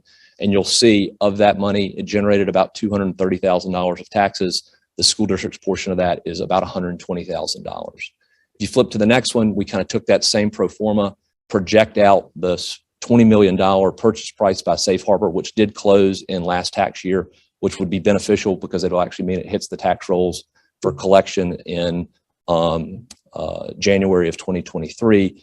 But all of a sudden, the numbers start coming a little bit more in line with what was originally projected when we first put the TIF in place. And so if you go up to the next one, this is hard to see, and hopefully y'all have it on your screens. We wanted to kind of show you a snapshot. This is the historical collection of all the tax dollars since 2017, when we actually started generating revenues. And you'll see in that far right-hand corner, that is the $680,000 worth of aggregate tax collections for the town, the county, and the school district since inception. If you flip to the next page, this is a snapshot of specifically the school district revenues. And so it's roughly $354,000 updated, Van, correct me if I'm wrong, through the end of February. Is that correct? Yes. Okay. So one of the things we actually wanted to make sure we made a point of stating today was money's obviously not been spent. This is the town, the school district's money. Most of it's only been collected in the last 18 months. Under the intergovernmental agreement between the town and the school district, you have committed to pay up to $300,000, but the language is the lesser of. So the lesser of half the debt service on bonds or $300,000 a year. Well, there are no bonds. So that means that your participation requirement to date is effectively zero. And so the town owes you $354,000. Van actually has a check today if that's the way we would like to proceed. We recognize that may not be the best way to do that. We'll work with your financial staff to make sure that the money gets appropriately distributed out. I know that there may be some considerations around operating taxes and debt service millage that we want to work through. So we can work with your finance staff to make sure that that gets done appropriately. So all that being said, what does that mean? Where do we go from here? The town is still in conversations with Safe Harbor. Like I said, they have just very recently acquired the property.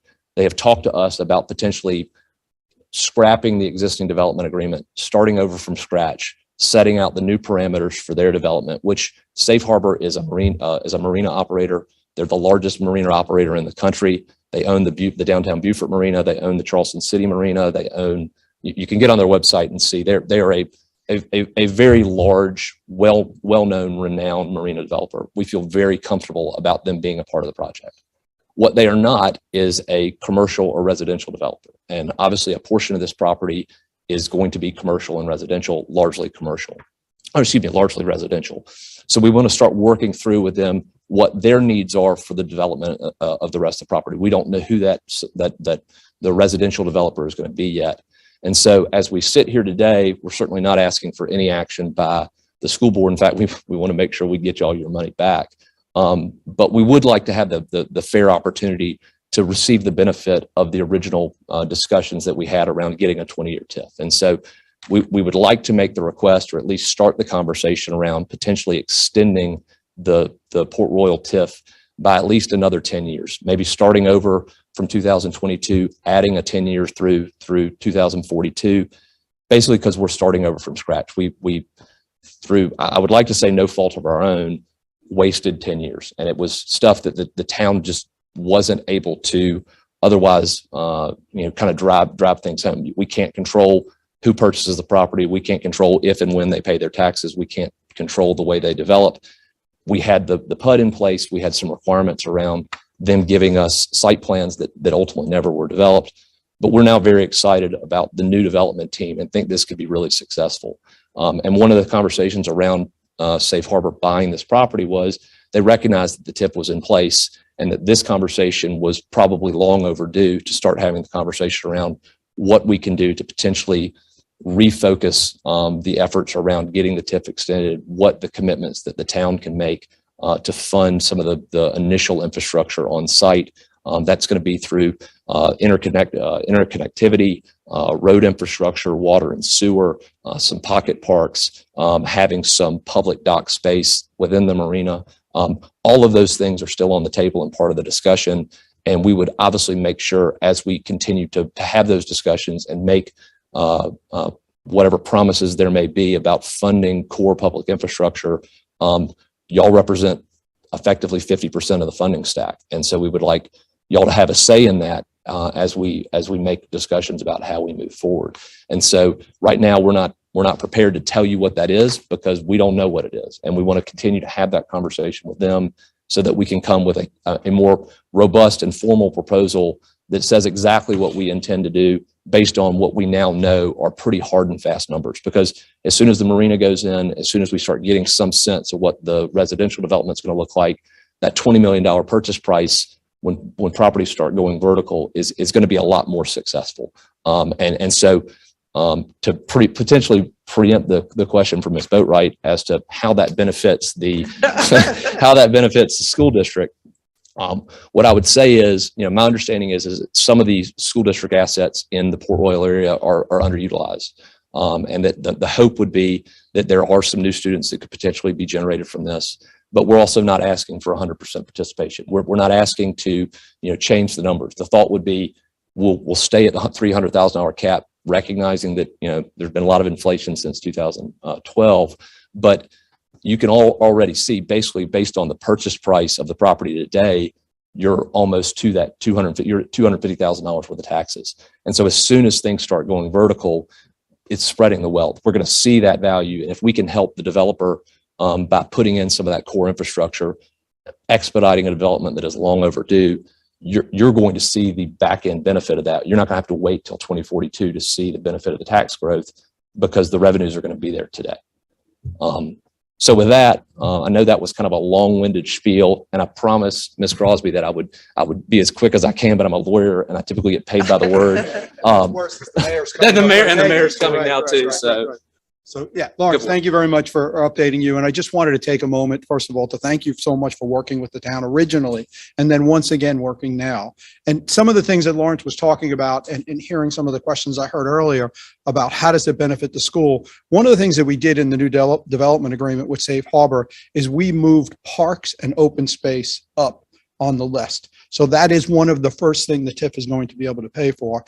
And the money comes to the town to be able to develop them. Where in the old development agreement, we had to wait for the developer to develop the parks.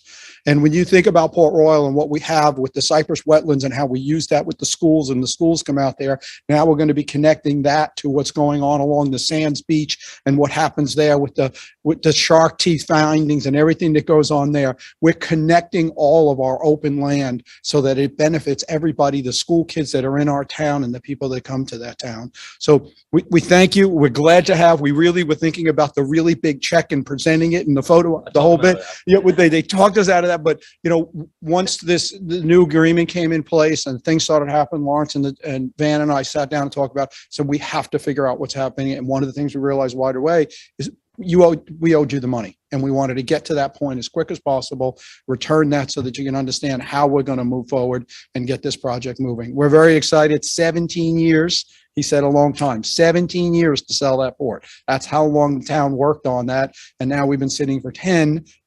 We've got to try to get this moving. So thank you for this time. If you ever need any information from us, please just reach out to us and we'll let you pass that information on. Dr. Quads?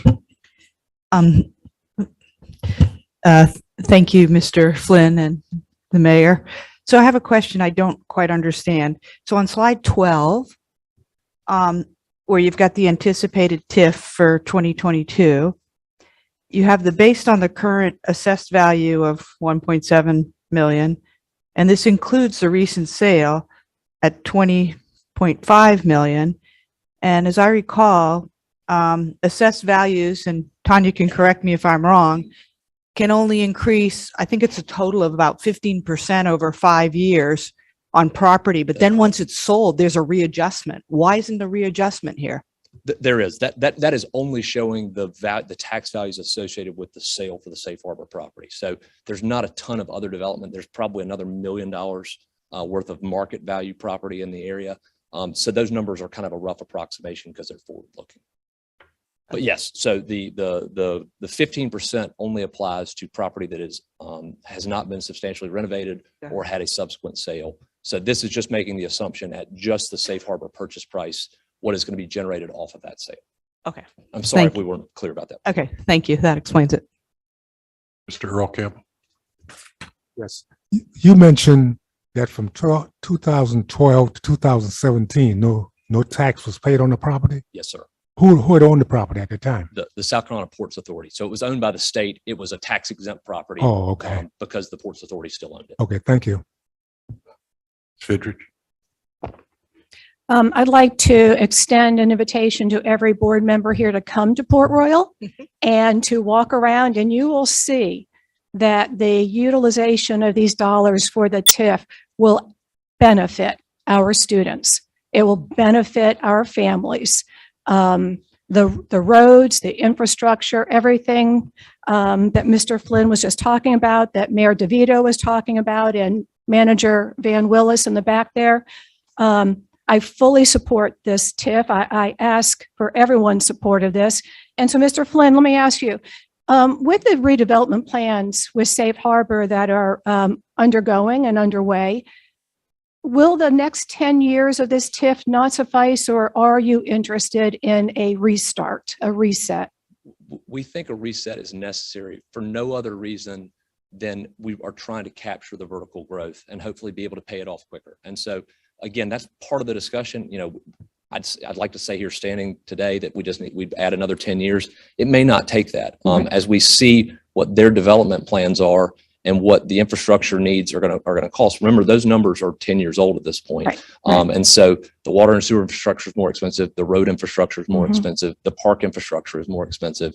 And so we really need to get back with our consultants and talk with the development team to figure out what needs are there to be able to start working out numbers, to be able to start projecting things out. And so as we start seeing the way the revenues are going to come in line, we know kind of the baseline that we've now established a benchmark based on the sale of the property, but we also don't know how quickly those vertical assets are going to get put in place. And so, you know, y'all recognize the timing, you know, as the properties get issued their CO, you're still effectively 15 months out from receiving any tax revenues from that new CO being issued. And so all of a sudden, as we stand here in 2022, even if the thing went great guns tomorrow, by the time we start generating any significant income, we'll probably have 6 years left on the TIF, which is just not going to be enough to leverage up to be able to get to the number we need. And so our goal is to ultimately identify what is the grab bag of public projects that is needed, start really working on that list, and then come back with a much more formal proposal to you where we say, here's what we've worked out. We've worked with our financial staff. We've worked with the development team. We've worked with your staff. Here are the improvements that we think are absolutely necessary to make this project work. And this is the way we think we can do it. And that's going to be based on the cooperative spirit of everyone. And so if there is an extension, that's going to not only require your participation, but we also have to go back to the county and get that discussion as well. So this is going to continue to be a true partnership among the governmental bodies, because the town's portion of the tax revenues, you saw the distribution, we're only about 20% of the tax revenues in the area. And so doing it on our dime alone, that could happen. We could certainly do that, but that's not the way to get these projects done. And so leveraging all of the various taxing entities, tax dollars, is definitely the best way to do it. And the good news is if we keep it at a cap level, we get to share in the benefit of the growth, because there's going to be upper end benefit, because we're going to hopefully surpass that $300,000 school district cap very quickly. And so anything over and above the $300,000 would come to the school district in the form of new taxes. Well, I will definitely look forward to continued communication and what this new plan will be. And again, fellow colleagues, this is a crucial partnership with Port Royal, because you will see a direct result that benefits our families and our students within the town of Port Royal. Thank you. Yes, ma'am. Colonel Guyer? Thank you, Mr. Chairman. I see this as an investment for the future. I see this as an investment for additional commercial property that's going to come into Port Royal, and that commercial property pays for our operational costs. So this is an investment, and I can't see, I look every day in Beaufort, I see all these snowbirds going back and forth in their yachts between Florida and the Northeast, and there's no place to stop. The Beaufort Marina is at capacity. There's no transient place to stop, and we're halfway between, and these yachts are going around there at a no wake zone. They should be stopping in the Beaufort area, and they're going right by us. That's a commercial opportunity that's going to be tremendous. And that brings in more marina support, mechanics, maintenance, restaurants, shops, and so on. That's going to happen. And we will benefit from that, from the tax revenue that will generate. This is a no-brainer as far as I'm concerned. To follow up on that point, obviously the marina is a fully commercial operation, so it's all 6% property. And that's a really valuable point. And you're absolutely right. And one of the things a lot of people don't realize is the depth of the port that's there. If you have noticed, there's been 2 cruise ships there for almost 2 years. We are one of the deepest natural ports along the East Coast. The other marinas in the area cannot take the size of the ships that can come through here. And we're not talking about a cruise line, but we are talking about snowbirds, larger vessels. Safe Harbor is absolutely looking for this to be where larger vessels can come, spend some time, have minor maintenance done, light maintenance, upfit, and then head on back as well. So you're absolutely right. It ends up being Port Royal and Harbortown marinas that can take those vessels. So we'll see where they choose to come, because I think they'll choose Port Royal. Ms. Boatright. Yeah, I agree. And I defer to my colleagues that understand the situation. I'm on Hilton Head. I would say my biggest concern with Hilton Head, and the reason I made this point to the town of Hilton Head, is if you focus so much on bringing in industry and you don't have, people can't afford to live there. We're bringing so many retirees to this area, and retirees are great. I hope to be one. But they're high needs and low, they don't bring a lot of investment. So particularly as someone in the medical area, we don't have nurses, we don't have doctors. So what I worry about is when you guys are looking at this, I think it's a great idea, fully on board, but make sure we balance that the people who live full-time, the mechanics, the nurses, the teachers that we need, that they're not shoved out by making high-end amenities that attract tourists and retirees, because I think that is the mistake that Hilton Head is on the verge of making. I think you're absolutely right. And one of the things in the discussions with Safe Harbor is there are going to be a lot of those type of opportunities for the local electrician, the sail maker, the fine wood maker. We brought in a wood shop into Port Royal now that took over our shed, Parham Woodworks, and that's one of the reasons why he came here, because he makes the fine cabinetry that sometimes goes in the boat, and he's a local owner. And those are the things that we're going to see, and that's what we're doing. Port Royal's always been known as the working men's community, and we're absolutely staying that way and with the houses that we have. So you're right, and that is our goal. Our motto is far from ordinary, cool, coastal, and far from ordinary, and we're going to stay that way and that way. The other thing I would also mention is the interconnectivity of this development with Sands Beach, and the boat ramp that's already there is probably one of the most utilized boat landings in the entire county. And so with the interconnectivity with the marina, we're still working through what that exactly needs. Because if you're going to have a potential commercial boat construction area or mechanics area, we need some type of flyover to be able to make sure that interconnection works. And so those are all the things that I think the town is very, very aware of and wants to make sure that we do have something that works for not only town Port Royal, but all of Beaufort County and students too. Dr. Wisniewski. Thank you, Mr. Chair. I was just going to kind of follow along with Ingrid there again on the residential component of this. I know we've talked about commercial. What type of residential communities or buildings could be put in that space? Are we talking apartments? Single family homes? There is in the development agreement, there are room that apartments could be built, but that is not their intention. It's just part of the way the zoning has to be to do the activities that they're doing. They have no intentions of doing that. And that's in the section of it where that they are going to be using that for the marina and for the support of the marina. So I'm fairly comfortable to say that. There is a bluff neighborhood. That neighborhood does have deep water access for about 9 or 10 lots. So those are going to be an upper end. And then it comes into the normal houses as you get away from that bluff neighborhood. Total homes in that area is only about 80 to 90, according to how they end up doing the property. So there's not a lot of homes in there. What it is doing and what we're seeing is the redevelopment of all the existing lots.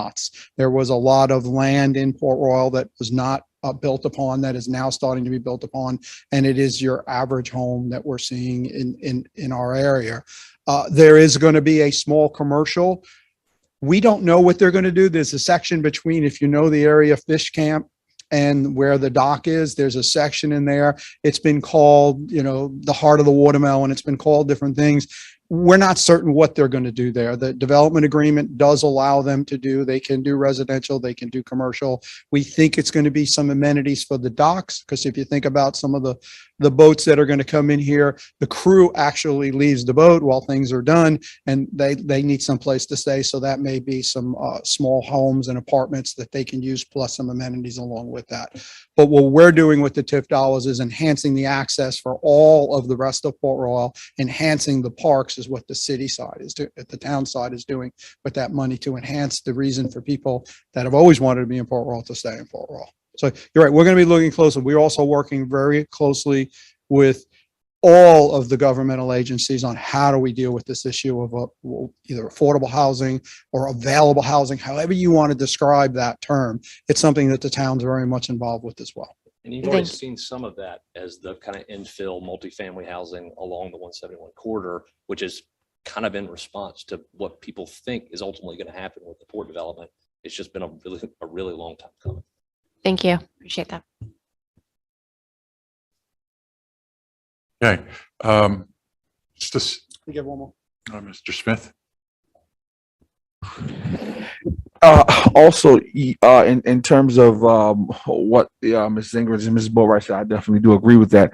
But also, in terms of when you were speaking a few minutes ago, you said that also that we had some unutilization. Would you speak to that for a second? So my understanding, I'll let certainly Van speak to that point, but the elementary school in Port Royal, I think is relatively small. And my understanding is that there was no, it is not at capacity. Right. Right. And so with that, so we're saying that, what one of my concerns is, just to speaking to both of their points, is that, I'm definitely hoping that, with knowing that we're definitely making Port Royal a more of an area, not just in terms of high end, but also so that the average and ordinary people can afford to live there.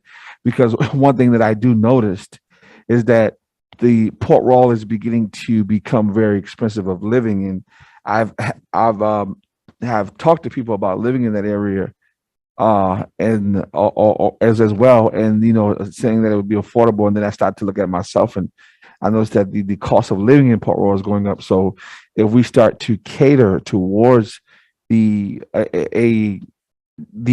class of people who are more high end, then we definitely won't be able to fill that school up, and we won't be able to get the people in that area to help us out in terms of taxes as well, to be able to have friendly neighbors in that community. It would be just rich people.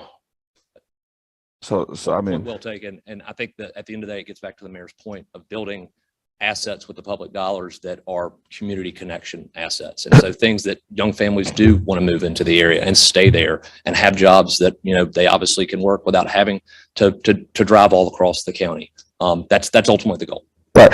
And just to bring it to more, my question would be, who, where, when, why, and how, and what would that look like? And is there a plan is there a plan in action to make that happen towards having more of the young family there and starter families? Is there something is there already in existence for that? Well, the who, what, when, where, and why for the TIF, as you heard, we'll be coming back to you on that aspect. As far as what you're talking about now is really more of an issue of how the town is trying to position themselves for those younger families. And if you think about what the town has done over the past, even look at 10 and 15 years out, with the skate park that is fully owned, operated, and supported by the town of Port Royal budget, but it is a regional park that brings the children there. What we've done at the Cypress Wetlands 20 years ago with the investment there of millions of dollars to create the bird sanctuary that's there, that lots and lots of families use, constantly walk and learn and educate. What we've done with the Heritage Park along the river, and what we're doing with the Reconstruction era to bring the history of what Port Royal has always been to each and every person, and have that available to them every day to learn and experience. And the way we treat our town as a walking community, where you come, you walk, you spend time, the way we deal with the ability to just get up, walk to school. There are families who are starting to realize, especially at $4+ gas, do I really want to start having to shuffle my children? It's a great school. It's a school of choice. And maybe I just want to live there so they can walk to that elementary school. So you're absolutely right, Mr. Smith. That's something we work and talk about all the time, is that we want to keep Port Royal what it's always been. We're not the commercial development of Beaufort County. We're the average everyday person. This is where we live, and we'd love to work in our same community. And now we're giving them some opportunities to do so. Thank you. Mr. Earlcam? Sorry to keep bothering you. I was told that they are going to be removing one of the mobile home parks in Port Royal. Do you know anything about that? Yeah. We have no current plans in front of us to remove any of the existing mobile home parks. There's not anything that we're working on or know of. Yeah. But I work at the post office Properties, on the there. properties change hands often, Yeah. and then it's private property owners' rights to redevelop or develop the property in the way they are. The town has in no way putting anything in place that's Okay. requiring any existing mobile home parks Okay. to sunset earlier than they are going to naturally happen. There's nothing in place to do that. They're there, they're grandfathered in, they can remain there under the conditions they are. During the tornado that came through Port Royal last year, we had an existing mobile home in our town that was damaged by a tree. Gentleman was there. That mobile home has been replaced with another mobile home because what we have in place allows that to happen in a natural disaster Okay. occurrence. Thank you. You're welcome. Mr. Smith, I think we need to veer a little bit away from trying to do their job, which is how they develop their area. Well, I mean, my question is as simple as this. No, I definitely did hear the same thing, but my question is, at this point in time, do you have anything in place that said that from here on out that you cannot allow mobile homes to come into the town of Port Royal? That is correct. Mobile homes cannot be developed in the town of Port Royal. Existings can remain the same as the other municipalities in the area. You're right in that aspect. You can't build a mobile home park in the town of Port Royal. You can build, there are other things that can be built, but not that. But you can put mobile homes on your property in Port Royal.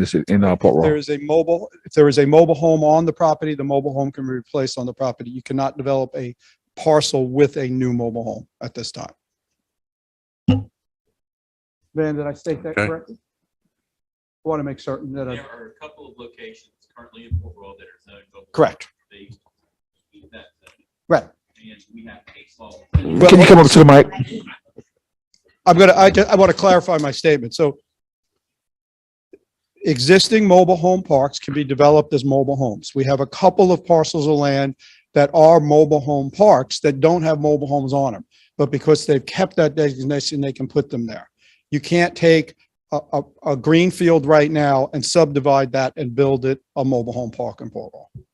Right. Well, my question is in terms of if I have a land in Port Royal, then can I is the town of Port Royal telling me that I can't put a mobile home on my land? Is my question. All right. I I'm would have really to having know a the hard specific time in the seeing how zone. this relates to the TIF. Yeah, we can get together. I'm not saying they aren't good questions, but yeah, you can get together. Yeah, we can get together otherwise. because we'd have to know the piece of property and look at what the zoning is to answer that question. You can't, it's not a global answer in that aspect. I mean, I think it's irrelevant because of the fact that I don't think it's relevant. I mean, so I'm suggesting that you two get together and you can have your questions answered. But I'm trying to wrap this up right now because it's not relative to the TIF. Can I speak now? I think it is relevant because of the fact that they're saying that they want us to grant them some grace and also do a TIF. And so my question in making my decision is granting them grace. Are they granting the younger generation grace? Because I think that I have the right to, if we take a vote on this, to figure out which way do I want to vote. I mean, I want to be consistent. So the chair ruled. Mr. Smith, we're a long way from voting as I understand it. Okay. Thank you. Thank you for clarification. You know, we're a long way. Okay. We can have this conversation again when it's time to vote on something. And that's pretty much the way I was going to sum this up. There is no action item right now for the board. Okay. When it becomes an action item, I'm sure there'll be a recommendation from the administration. and we will, work off of that. Well, that, I apologize. Thank you for that clarification. Okay. Thank you. Thank you. Thank y'all. Okay. Let's take a break for a group photo. Is everybody capable of smiling? Okay. Okay, but we'll take for the photo and then a 10-minute relief break so people can go to the bathroom. Where's the photo?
Another introduction to make.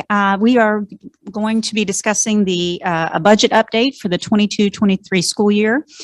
I have to say that it is rather brief because we have not received information yet, but I will not steal the thunder of our next speaker, and that is Jennifer Hamblin. She is our Director of Procurement, Budget and Procurement. So Jennifer's been with us about a year now, and a little over a year, and has been doing a wonderful job getting into the details of the budget, which we're actively working on. So I'm going to turn this over to Jennifer, and I will follow up with some information at the end. Thank you, and thank you for allowing me the opportunity to share with you this morning an update on the FY23 budget. In the handout that was provided, the first slide is going to give you kind of an update of where we are. We have completed our enrollment projection for FY23, school year 22-23.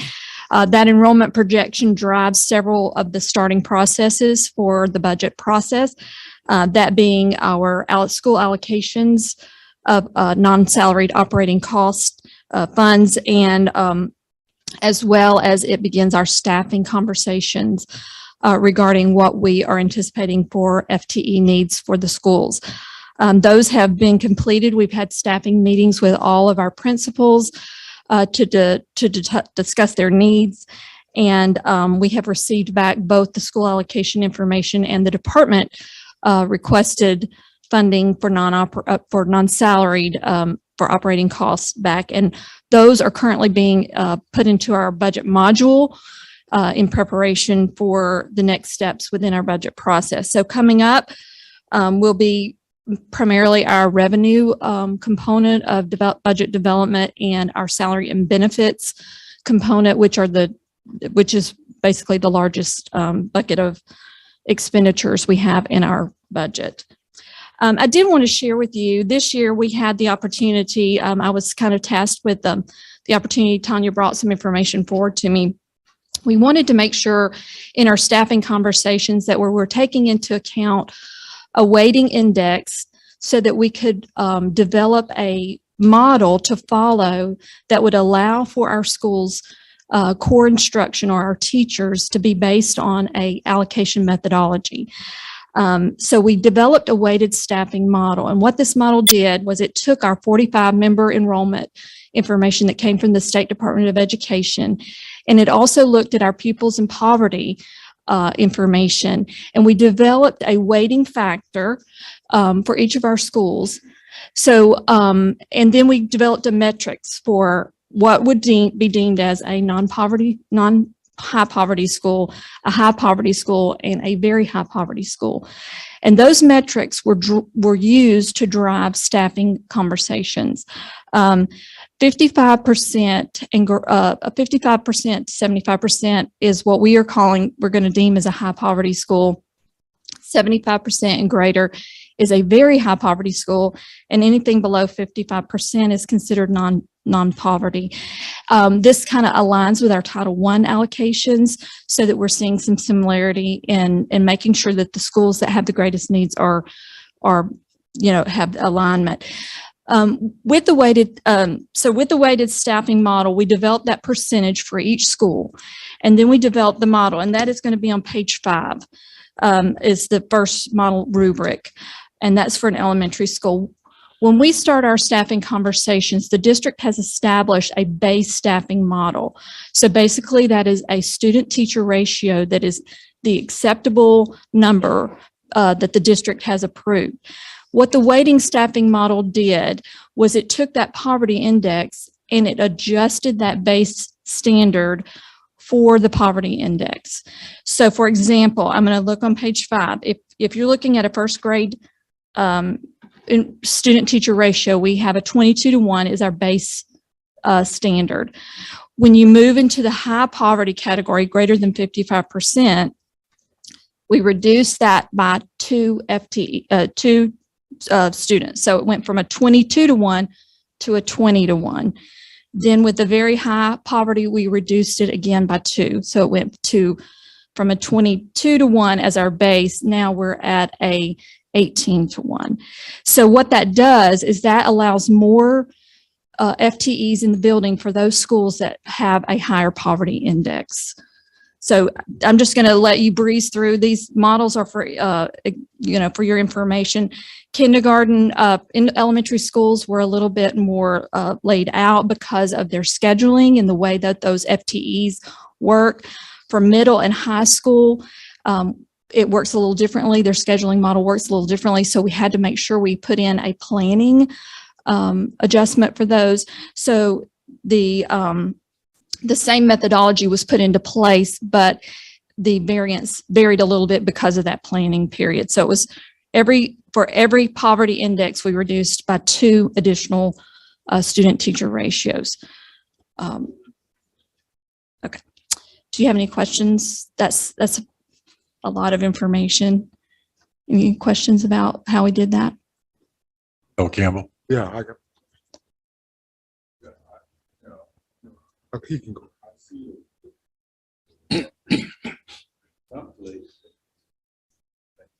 The template, but how does that, reflect what we need to know in terms of the budget, or is that coming later? That will How become. many schools we talking about in these categories? Yes, sir. That will be coming later. I'm just explaining today the methodology that we used in our staffing process. As the budget continues to be developed, that information will come forward.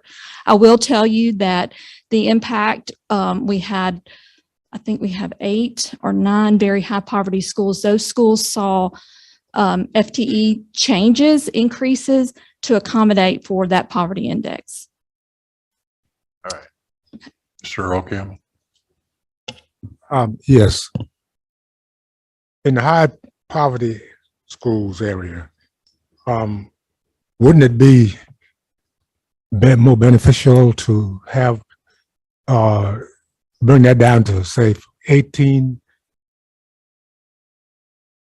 So the number of students in the class? 18? Yes, sir. And that's exactly what this model does. It reduces by 2 students for every poverty index off of our base model. So it depends on the grade level you're looking at as to whether it would be an 18-to-1 ratio or if it would be a 20-to-1 ratio, because we have to start at the base. It's our the base is our foundation. For very high poverty, all of those base categories were reduced by 4. So it's 2 for high and then 2 more for very high. Okay. I guess this is go to Dr. Rodriguez.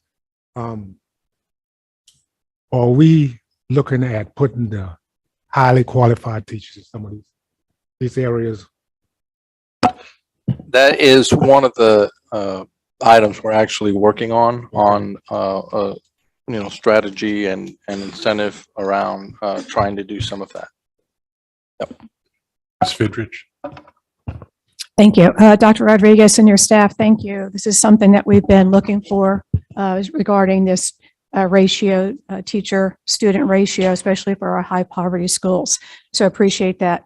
My question, though, is could you just elaborate a little bit on how in the elementary school you did not take a planning period into account, but you did for middle and high? I'm not sure I understand that.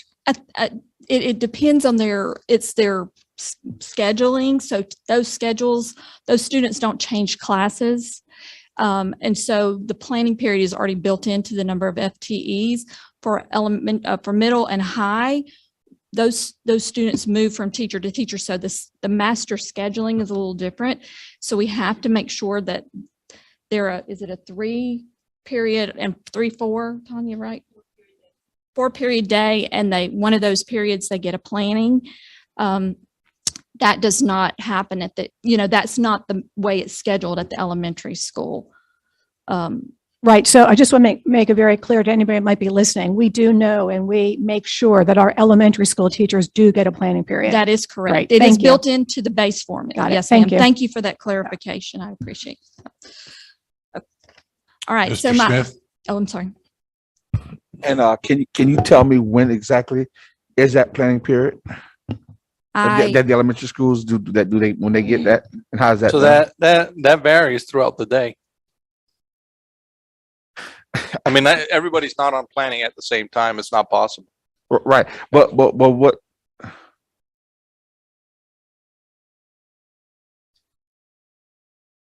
trying to figure out what constitutes the planning period, like when would it come? So for example, if students might be going to their specials, right? Then they're with their specials teacher at that time. Right. And so their teacher may have a planning period at that time. Right. And what I'm trying to understand is that teachers said that, yeah, the kids go to specials, but when they go to special, they have to run out papers or they have like meetings, and I'm just trying to figure out is that what's that time frame look like, and what does that look like, and how long is that, because that is a concern that I'm hearing from teachers now. So I'm just making sure that those teachers that we don't burn them out, that we are doing that, versus that we're being fair across the board. So let's just pause for a minute and recap a little bit. I think it might help. One, as we look at this current year, right? Quarantines, absences, all these sorts of things. In order to have schools operational for face-to-face instruction, our teachers did a tremendous job, a tremendous job in that heavy lift. So did our classroom assistants, so did our administrators, so did district staff that we pushed out to schools. And essentially, oftentimes they covered classes, right? That's a reality of the operational matter during COVID. Oftentimes, all of our teachers, whether you're at the elementary level, middle school level, or the high school level, as an example, if there's an IEP meeting for a student and they need teacher participation in that IEP meeting in order to help students make sure that they've got the right academic plans, then that's part of something that our teachers attend. It may not be every day, but if they have a student with disabilities, that's part of what they might do. We've spoken a lot to the board around professional learning communities. And those meetings aren't every day, but there are days in the week when they may have a professional learning community during a particular planning time, because the whole grade level is on planning at that time. And during that is where they focus on planning for the instruction that they're delivering based on student data that they're seeing and that sort of thing. So it's not every day, but I'm assuming that's what you're hearing. And I mean, and I do understand, and I appreciate them as well as everything you just stated. But even when we get back to the norm, I still want to make sure that there's time for elementary school teachers to use the bathroom and do different things and get different breaks. That's even if it costs the district more, I think it's worthwhile looking at. That's while we're on that subject, I just want to put that out there and not take much more time. Thank you. Thank you. Okay, so the slide number 7 is the next topic I'm going to talk about, and this is our proposed state budget mandates that we are getting the information from the state legislature and the financial impacts of those. These are items that we're looking at as we're developing our salary and benefits projections and the impact it will have on our FY23 budget. So just want to review those quickly with you all. The first is the proposed $4,000 state minimum salary increase. I want to emphasize that that is a state minimum salary. That means that currently our state minimum salary is $36,000. The legislature is proposing to bring that up to $40,000. That will have a financial impact on school districts, and we have estimated that that will have about an $8.8 million increase of expenditures to our FY23 budget. As normal, we will have our annual step increase, and that will compose about $1.6 million. They are proposing a 5% increase for bus drivers again this year, which will be about $300,000. A 18.1% increase on the employer portion of our health insurance, which constitutes about $1.6 million. So looking at just the state mandates alone, we are looking at approximately $12.3 million in anticipated expenditures just from state mandates. That does not constitute additional requests from the district. That is just what we're anticipating the state to impose upon us as mandated budget items. Again, this is proposed. Legislature has not finalized, but just so that you all are aware, these are some pretty hefty tickets that they're putting on us. So, and with that, my portion of the presentation is done. Thank you very much for your time. Mr. Rocab? Yes.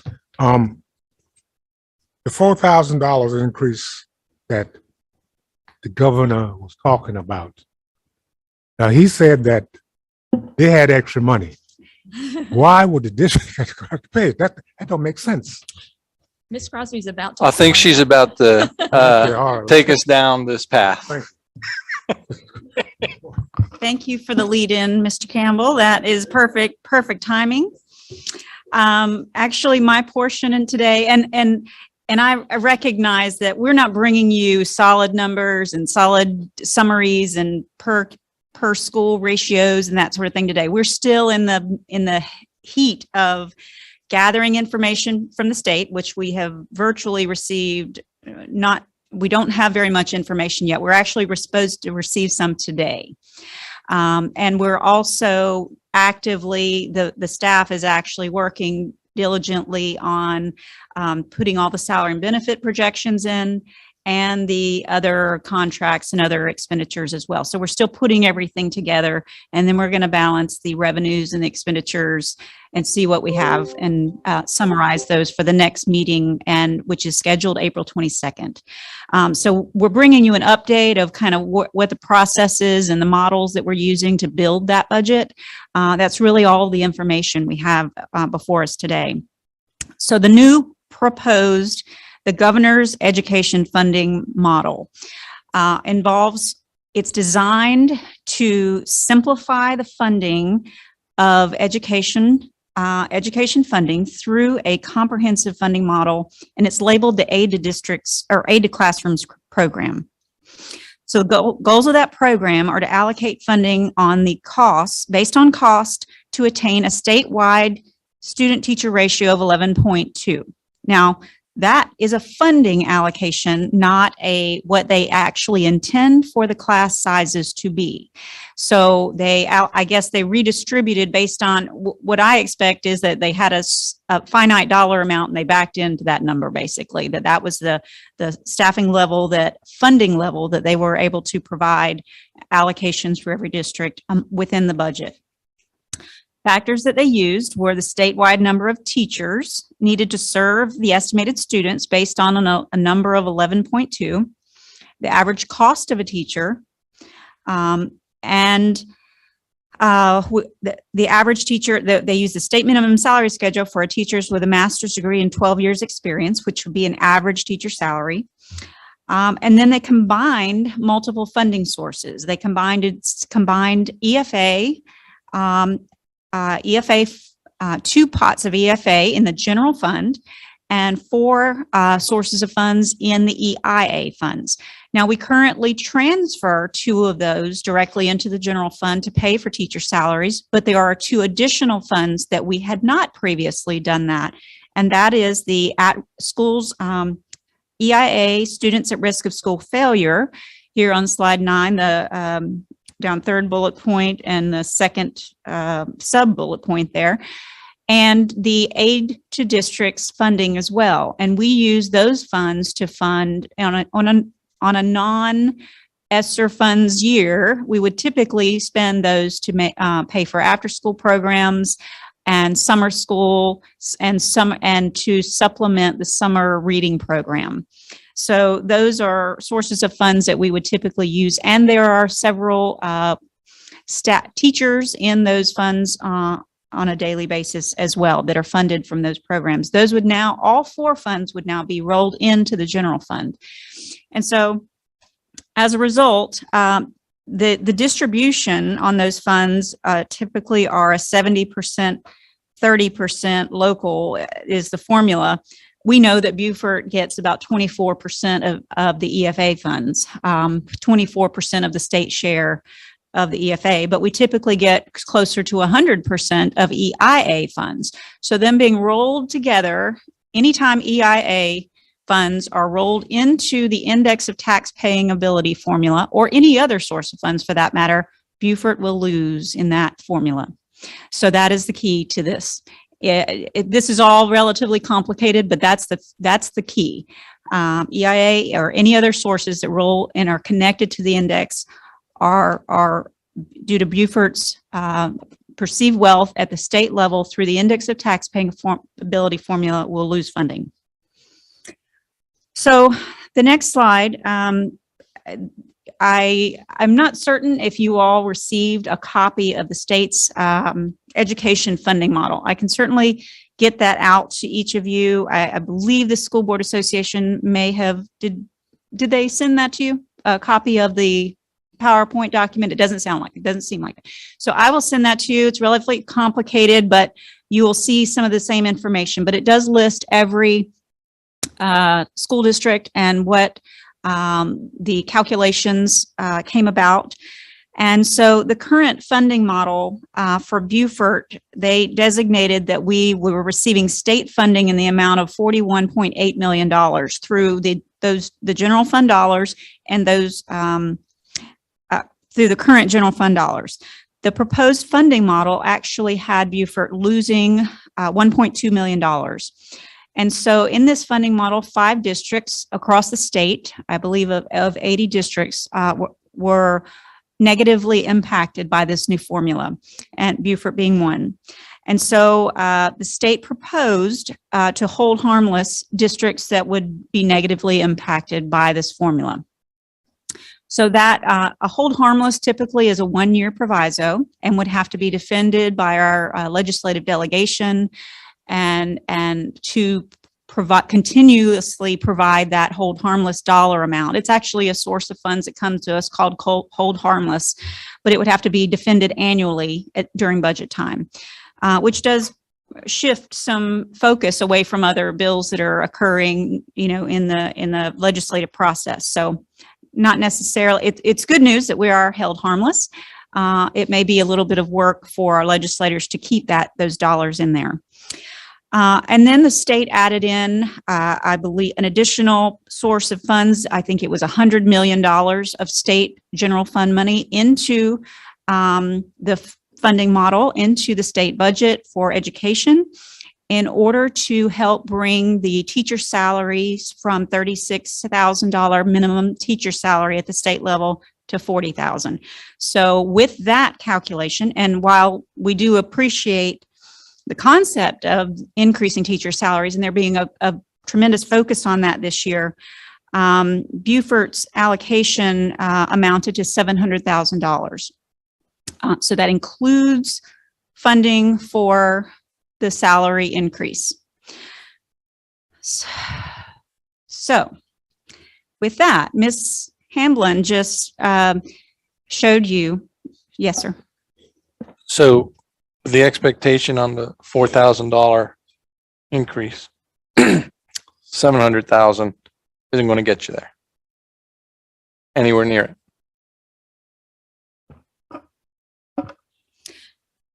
So Ms. Hamlin just indicated that our state mandated increases based on the governor's funding proposal, or governor's mandatory expenditure proposal. For Beaufort, what we are, without additional revenue information, we are expecting some information today. Our estimates are, the estimated effect on our general fund would be $12.3 million of state mandates. And we have $700,000 of additional state funding to support. So that's about 96% of the cost would fall on the local budget, local taxpayers, to fund those mandated increases. Now, these numbers are very early, very preliminary, but I was asked to send earlier in the week a letter, some information to the legislative delegation, Beaufort County's legislative delegation. And so I met with Dr. Rodriguez. He looked over the information, and then I wanted to make sure that you all saw it as well. I know many of you are closely connected with the delegates, local delegates, and which is wonderful. So I wanted to make sure you had that information. So at the time, based on the information we know, although we're, again, grateful for the hold harmless and the focus on teacher salaries, it does appear to have a substantial negative impact on our budget, and wanted to make sure that the delegates knew, because the bill was moving through very, very quickly through and past the House and is in deliberations with the Senate. And I haven't looked into the updates of the conversations this week, if there are any because the Senate has been in session this week. So my hope is that the budget estimates, the projections that we'll be getting today will be more favorable. But I wanted to also note that before I sent the letter, I did look into what other districts were doing. The Post and Courier in Charleston had an article. I think Charleston County School District was going to experience a shortfall of $19 million as a result of this. Fort Mill School District was going to experience $7 million shortfall. Greenville, at least $20 million shortfall. And so I was beginning to hear things and see articles and actually letters written directly from school boards and superintendents directly to their delegations in respective counties. And so I knew, based on what I was seeing of the dollars amounts of the shortfalls, their anticipated shortfalls, that ours was right in line based on the numbers of students we had with theirs. So I knew that there was something, it validated and confirmed my estimates so far based on what we know. In fact, we had a meeting with some Jasper County School District representatives yesterday, and it indicated to me that even districts that are higher poverty than Beaufort, smaller in size, are also they're not seeing substantial benefits from the funding of this compared to the excess costs that they will be required to spend as a result of the state mandate. So my sense is that those conversations are bubbling up and coming forward to our legislators, and that they're paying attention, they're discussing those things.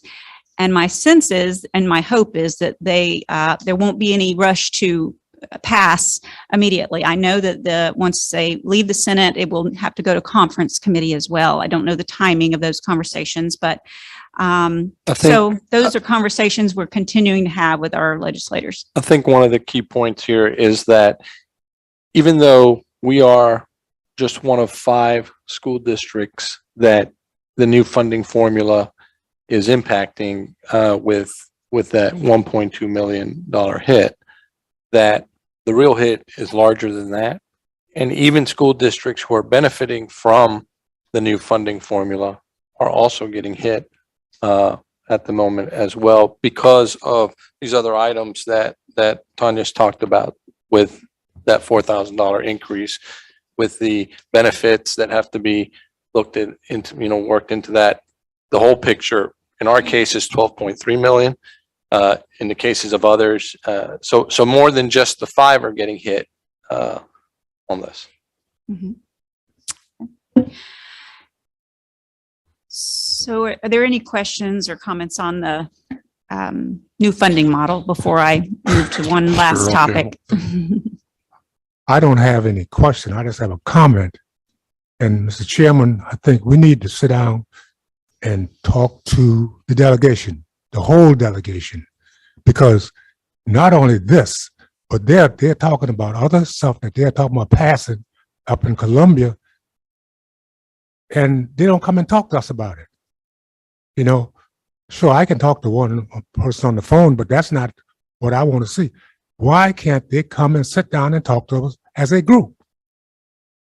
Because they're getting ready to pass a lot of bills up there that's going to affect everybody. And they're talking about passing a bill to give money to high poverty children. But how are those children going to be able to go to a private school or a Christian school if they don't have no transportation? You know, these are the things that they need to come and talk to us about. And I can understand why they don't want to sit down and talk to us. But my thing is this: they are not for education. Educate, make sure that every child in this county get educated. That's just my belief. And I've been saying that for years. You know, so I would hope that we can schedule a meeting with them and don't ask them to come and sit down and talk to us, not just 2 or 3, the whole delegation. Thank you. I think that may be a task for the legislative committee. Just seems like a good fit. Dr. Wisniewski? Thank you, Tanya. My question is in regard to when they determine what our allocation is going to be. I've heard a couple different things in that when it comes to the teacher's salary component, they may or may not be including certain parts of our supplements and cost of living and whatnot. So what things are they including when they're looking at our base teacher salary? Are they just looking at, our base starting pay, or are they including those others? Because it's my understanding there's some things that they do and some things that don't. Right. So a base teacher salary is made up of a few components. It has state funding associated with it through, there's a state base and there's an EIA supplement within that. So a portion of the funding comes through the Education Improvement Act. We also locally fund teacher salaries. The base teacher salary, for the bachelor's in zero, is a local supplement of $1,928 for Beaufort. So locally, we fund the base teacher salary supplemented with $1,928. So the base right now is 36. Our base bachelor's in zero is 37,928. So the funding would be provided or originally calculated to get only up to 40. Now, they will exclude teachers who are federally funded. So there is a system, a software system that Human Resources staff manages called SC Educators. It's formerly called PCS, the Professional Certified Staff System, or it's been changed a few times. Anyway, we update that regularly to put the names of all of our teachers and categories of instruction and indicate whether they're federally funded or not. And so that would, the state would use that database to exclude teachers from federal funding. So IDEA funding, Title I, that sort of thing would be the primary areas that they would exclude. So in the projections that I've made, as far as the cost of the district, I excluded those federally funded teachers as well. So I'm basing my estimates on the general fund. So they would only fund teachers at the 11.2 to 1 ratio if our funding levels, if we had more teachers than in their formula that would provide for that and paid them locally, we would be responsible for the increases locally. So I haven't actually seen the formula. I think there's been a request from the School Business Officials Association to get some math behind the details, math behind the numbers to help us understand it a little better. But those are some of the things that are excluded. So.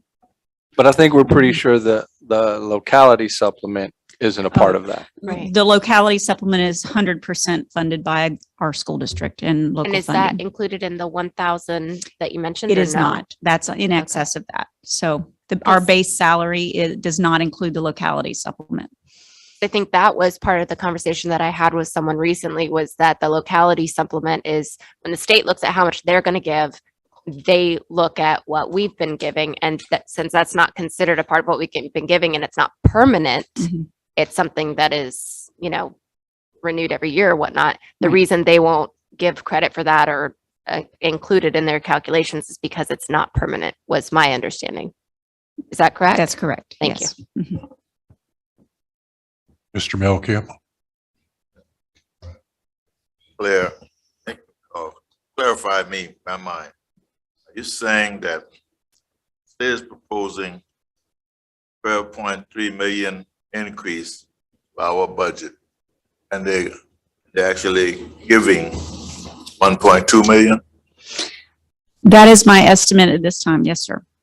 Now, some of those so the state would mandate teachers to be increased, but they're funding those that are not federally funded. So these would be an amount. Okay, let me step back. The state is increasing their base teacher salary to $40,000. There is currently a provision in state law that does not allow school districts to decrease their local supplement. So the $1,928 that I was mentioning would not allow us to just go to 40. Based on what we understand to be current law, we would have to go the full 4,000 up is what we understand.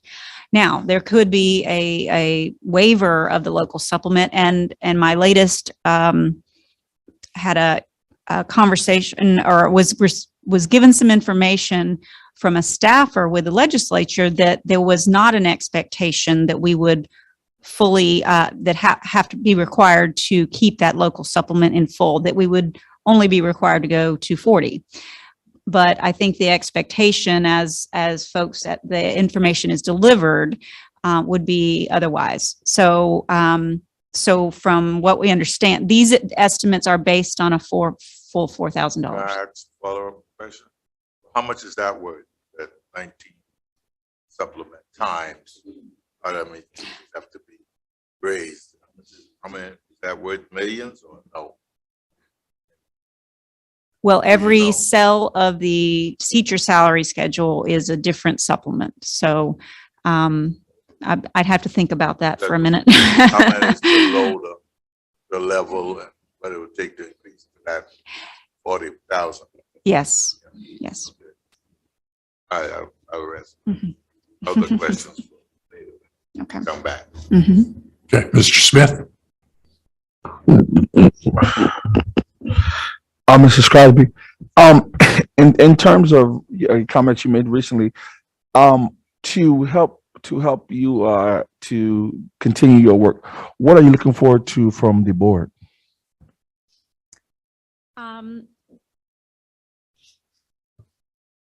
What we'd like to do is talk to you a little bit more about the student advisory meeting that we had just a few days ago. And then that may lead to some conversations with the board about other areas of interest in having priorities or some for the budget for the upcoming year. So with that, I think Dr. Rodriguez has some comments. I think one of the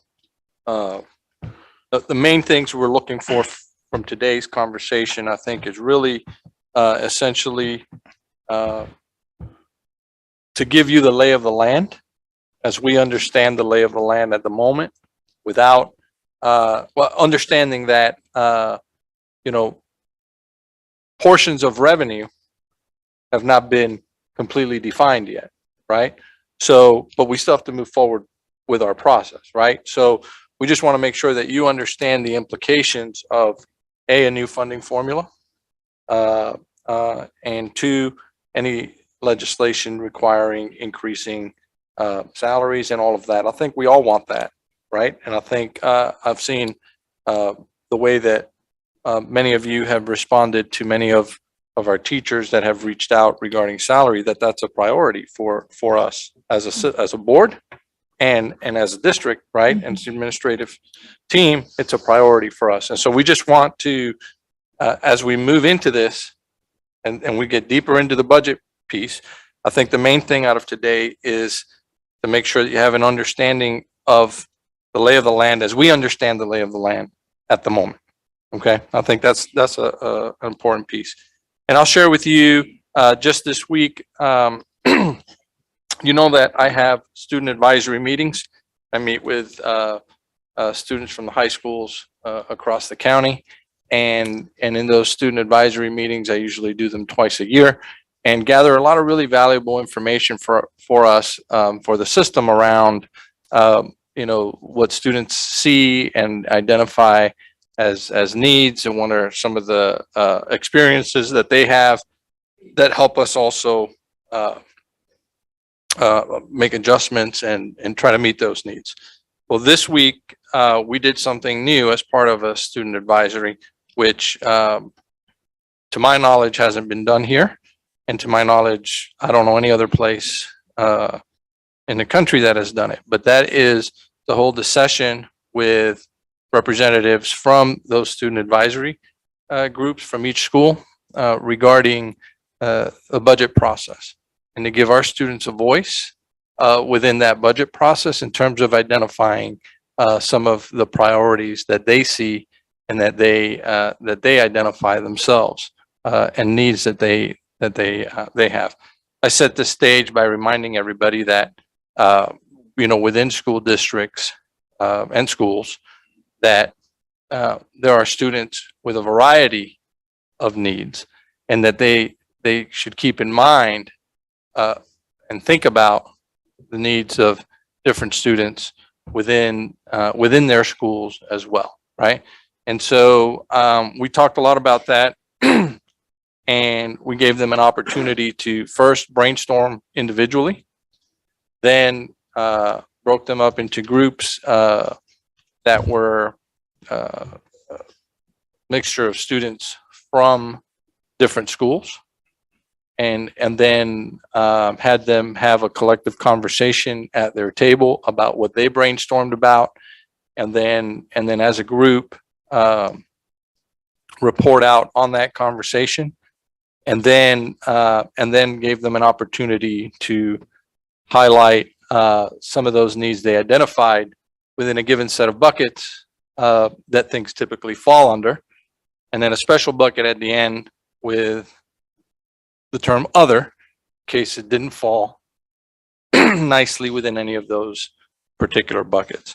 And so, as is always the case, our students never cease to amaze me. We had a couple of board members that attended, and they had very thorough and thoughtful conversations at their tables, provided some valuable feedback, and so we're in the process of compiling that feedback within those buckets as part of the voice and feedback of the process. And so I think one of the things that's neat is that around budget priorities and needs, that our students got to fire the first shot, if you will, around that conversation. So, Tanya, anything else you want to add about that?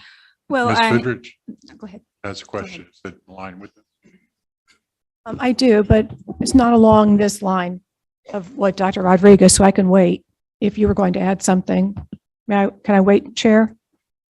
Okay. I just wanted to add that there were a couple of points that were very interested in a number of issues, but a few were actually very interesting. And the first group I walked up to, and we strategically sorted them so that they would sit with groups that were not of students of their school necessarily. So they began to sit with their group at the beginning, but then migrated to another group of students that so they could see differing views. And I thought it was very interesting. In the first group I walked up to, we're talking about financial literacy, wanting more information about what their pay stub is. And as Dr. Rodriguez mentioned to me the other day, they want to know who FICA is. And so they're interested in understanding how that relates to their tax return and what they're going to get back at the end of the year, and how they budget, and how they just how they do normal adult things that we have to deal with, and wanting more information about that. So I thought it was very interesting and very thoughtful. There's actually a House bill out there, I'm not sure where it is in the process, that would actually require some financial literacy as a portion of their elective credits, or a semester or something like that. So it's interesting that they're talking about things that are going on at the legislative level. career and technology opportunities, more access to those, and guidance counseling services and CDF services. So that was helping them with college applications and that sort of thing. And a lot of attention for seniors to help them with the processes, establishing what career paths they're going to go and getting the exposure to that, or to actually getting help with applying for college. So those were three key areas that I thought were notable, and definitely something that we will incorporate into the budget process this year. Okay, Ms. Fitridge. Thank you, Ms. Crosby, Dr. Rodriguez. That I'm sure was a very valuable session. Tanya, if I may go back to slide page 7 for the state mandates. So if I were a teacher in Beaufort County School District at the very highest step, which is what, step 25, okay? So if I were at step 25 and I couldn't go any higher, none of these state mandates would help me out, right? Because the 4,000 increase is for beginning salary. Is that correct? It's not that, or is it every step goes up 4,000? It would, that just gave me an answer, another area of Dr. Wisniewski's area. Her question regarding what is the state funding? They would not fund anything greater than the 20, what is the state's minimum salary schedule go to? 22 years? 22 years. Ours goes to 25. So they would not fund any increases for more than 22 years. So that is right. Another area. Now, so we would fund, so this would be applicable to every cell. The $4,000 increase would be applicable to every cell on the salary schedule. But only up to 25. So if I was in. So remember last year, we added an extra year. And it's part of what we're our looking budget at. request to add another year. Yeah, this year. That's something we're doing. To add another year. So if I were a teacher listening to this right now, and I have been here and I'm on step 25, right? And without knowing what you're going to ask, and I look at this, there would be nothing for that teacher without, right? The first line item, if there were an increase provided on this teacher salary schedule, everybody that's attached to that schedule will benefit. But if a step would not benefit, if they were if they were at the max step, they would not benefit from a step increase. Okay, but they would benefit from the 4,000. Yes. Okay, I need that clarification. Thank you. Okay, Ms. Boatright. Thank you, Mr. Chairman. I did just want to make a comment to Dr. Rodriguez. I am so just emotionally responsive to the idea of bringing students in and informing them of the process. And I think that as we move forward, post-pandemic, giving students, and I also would throw in parents, information and agency in the school process is going to make kids feel more ownership of their education. I think it's going to have a tremendous number of unseen benefits. I know from my kids, we try to keep them involved and keep them engaged. But for a lot of kids, they show up, they don't know why they should care. They don't know what's going on behind the scenes. So to me, I mean, just when you said that, I thought that is the coolest. That's just so important to me that kids feel that sense of ownership with the education process. So I really want to thank you for doing that. Mr. Smith. And I definitely agree. And actually, that's where I was coming back at. I just wanted to tell you and Mrs. Crosby that I was here and looking and hearing some of the comments. I think that it was a very interesting, and it was a great move by you and your staff. I thought it was very well received. The students were actually engaged, and you could tell that their thoughts were thought through. They were thinking clearly, and very objective and very caring for staff as well. And other things, so I just want to tell you, hats off. I do appreciate that, even the chance to even see that and see how that the whole process, to who, what, where, when, why, and how that took place and what that looked like was definitely it was an awesome thing. Looking forward to it for years to come. Thank you, both of you, for your comments, and they were thoroughly engaged from start to finish, and it wasn't just a 30-minute process.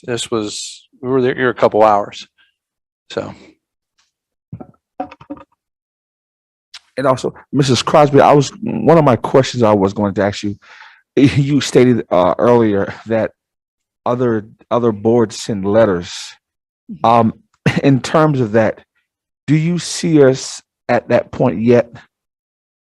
Or is that something that you think that we should consider entertaining? As far as sending a letter to the delegation? Yes, ma'am. What I would recommend is to wait just possibly a few weeks to gather a little more information. My letter was very to the point about just kind of bullet points, and it was just data. The letters that came from the superintendents and the board chairs were much more eloquent than mine. And very appreciative of their support. So we don't want to, we want to be very delicate with that conversation because they are actively trying to make some efforts to improve education in South Carolina. So we want to recognize that. So I think we need to gather a little bit more information and then see what the actual revenue projections show so that we aren't have better estimates going forward. So I think I wouldn't recommend immediate action in that regard. Okay, I see any more hands, but I have two things. Yes, sir. One on the students asking for financial literacy. Mhm. We don't need the state to tell us to do that because we already have the profile of Beaufort County graduates. So we've already taken care of that. We don't need the state to tell us what to do, which, I roil a little bit at anyhow. And the other is the hold harmless. What exactly does it cover? I mean, we're talking about a significant deficit in this first year. Does the hold harmless cover that complete deficit in the first year or not? The hold harmless is estimated at $1.1 million. That's it. That's it. All right.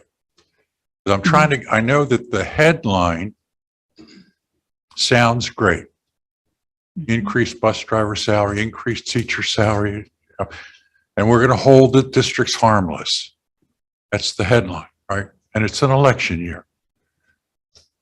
But the bottom line is quite different. Yes, sir. Okay. And I And just I want to think- make sure how bad, that I have an accurate picture of how bad that bottom line is compared to what the headlines are. Mhm. So I think as we're gathering more information and learning more about it, I believe that the staffers are doing more calculations and informing our legislators. So they're learning more about it as they move through the process as well.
I know, there you go, no, I know, that's what I did. I think the next section is going to be a 2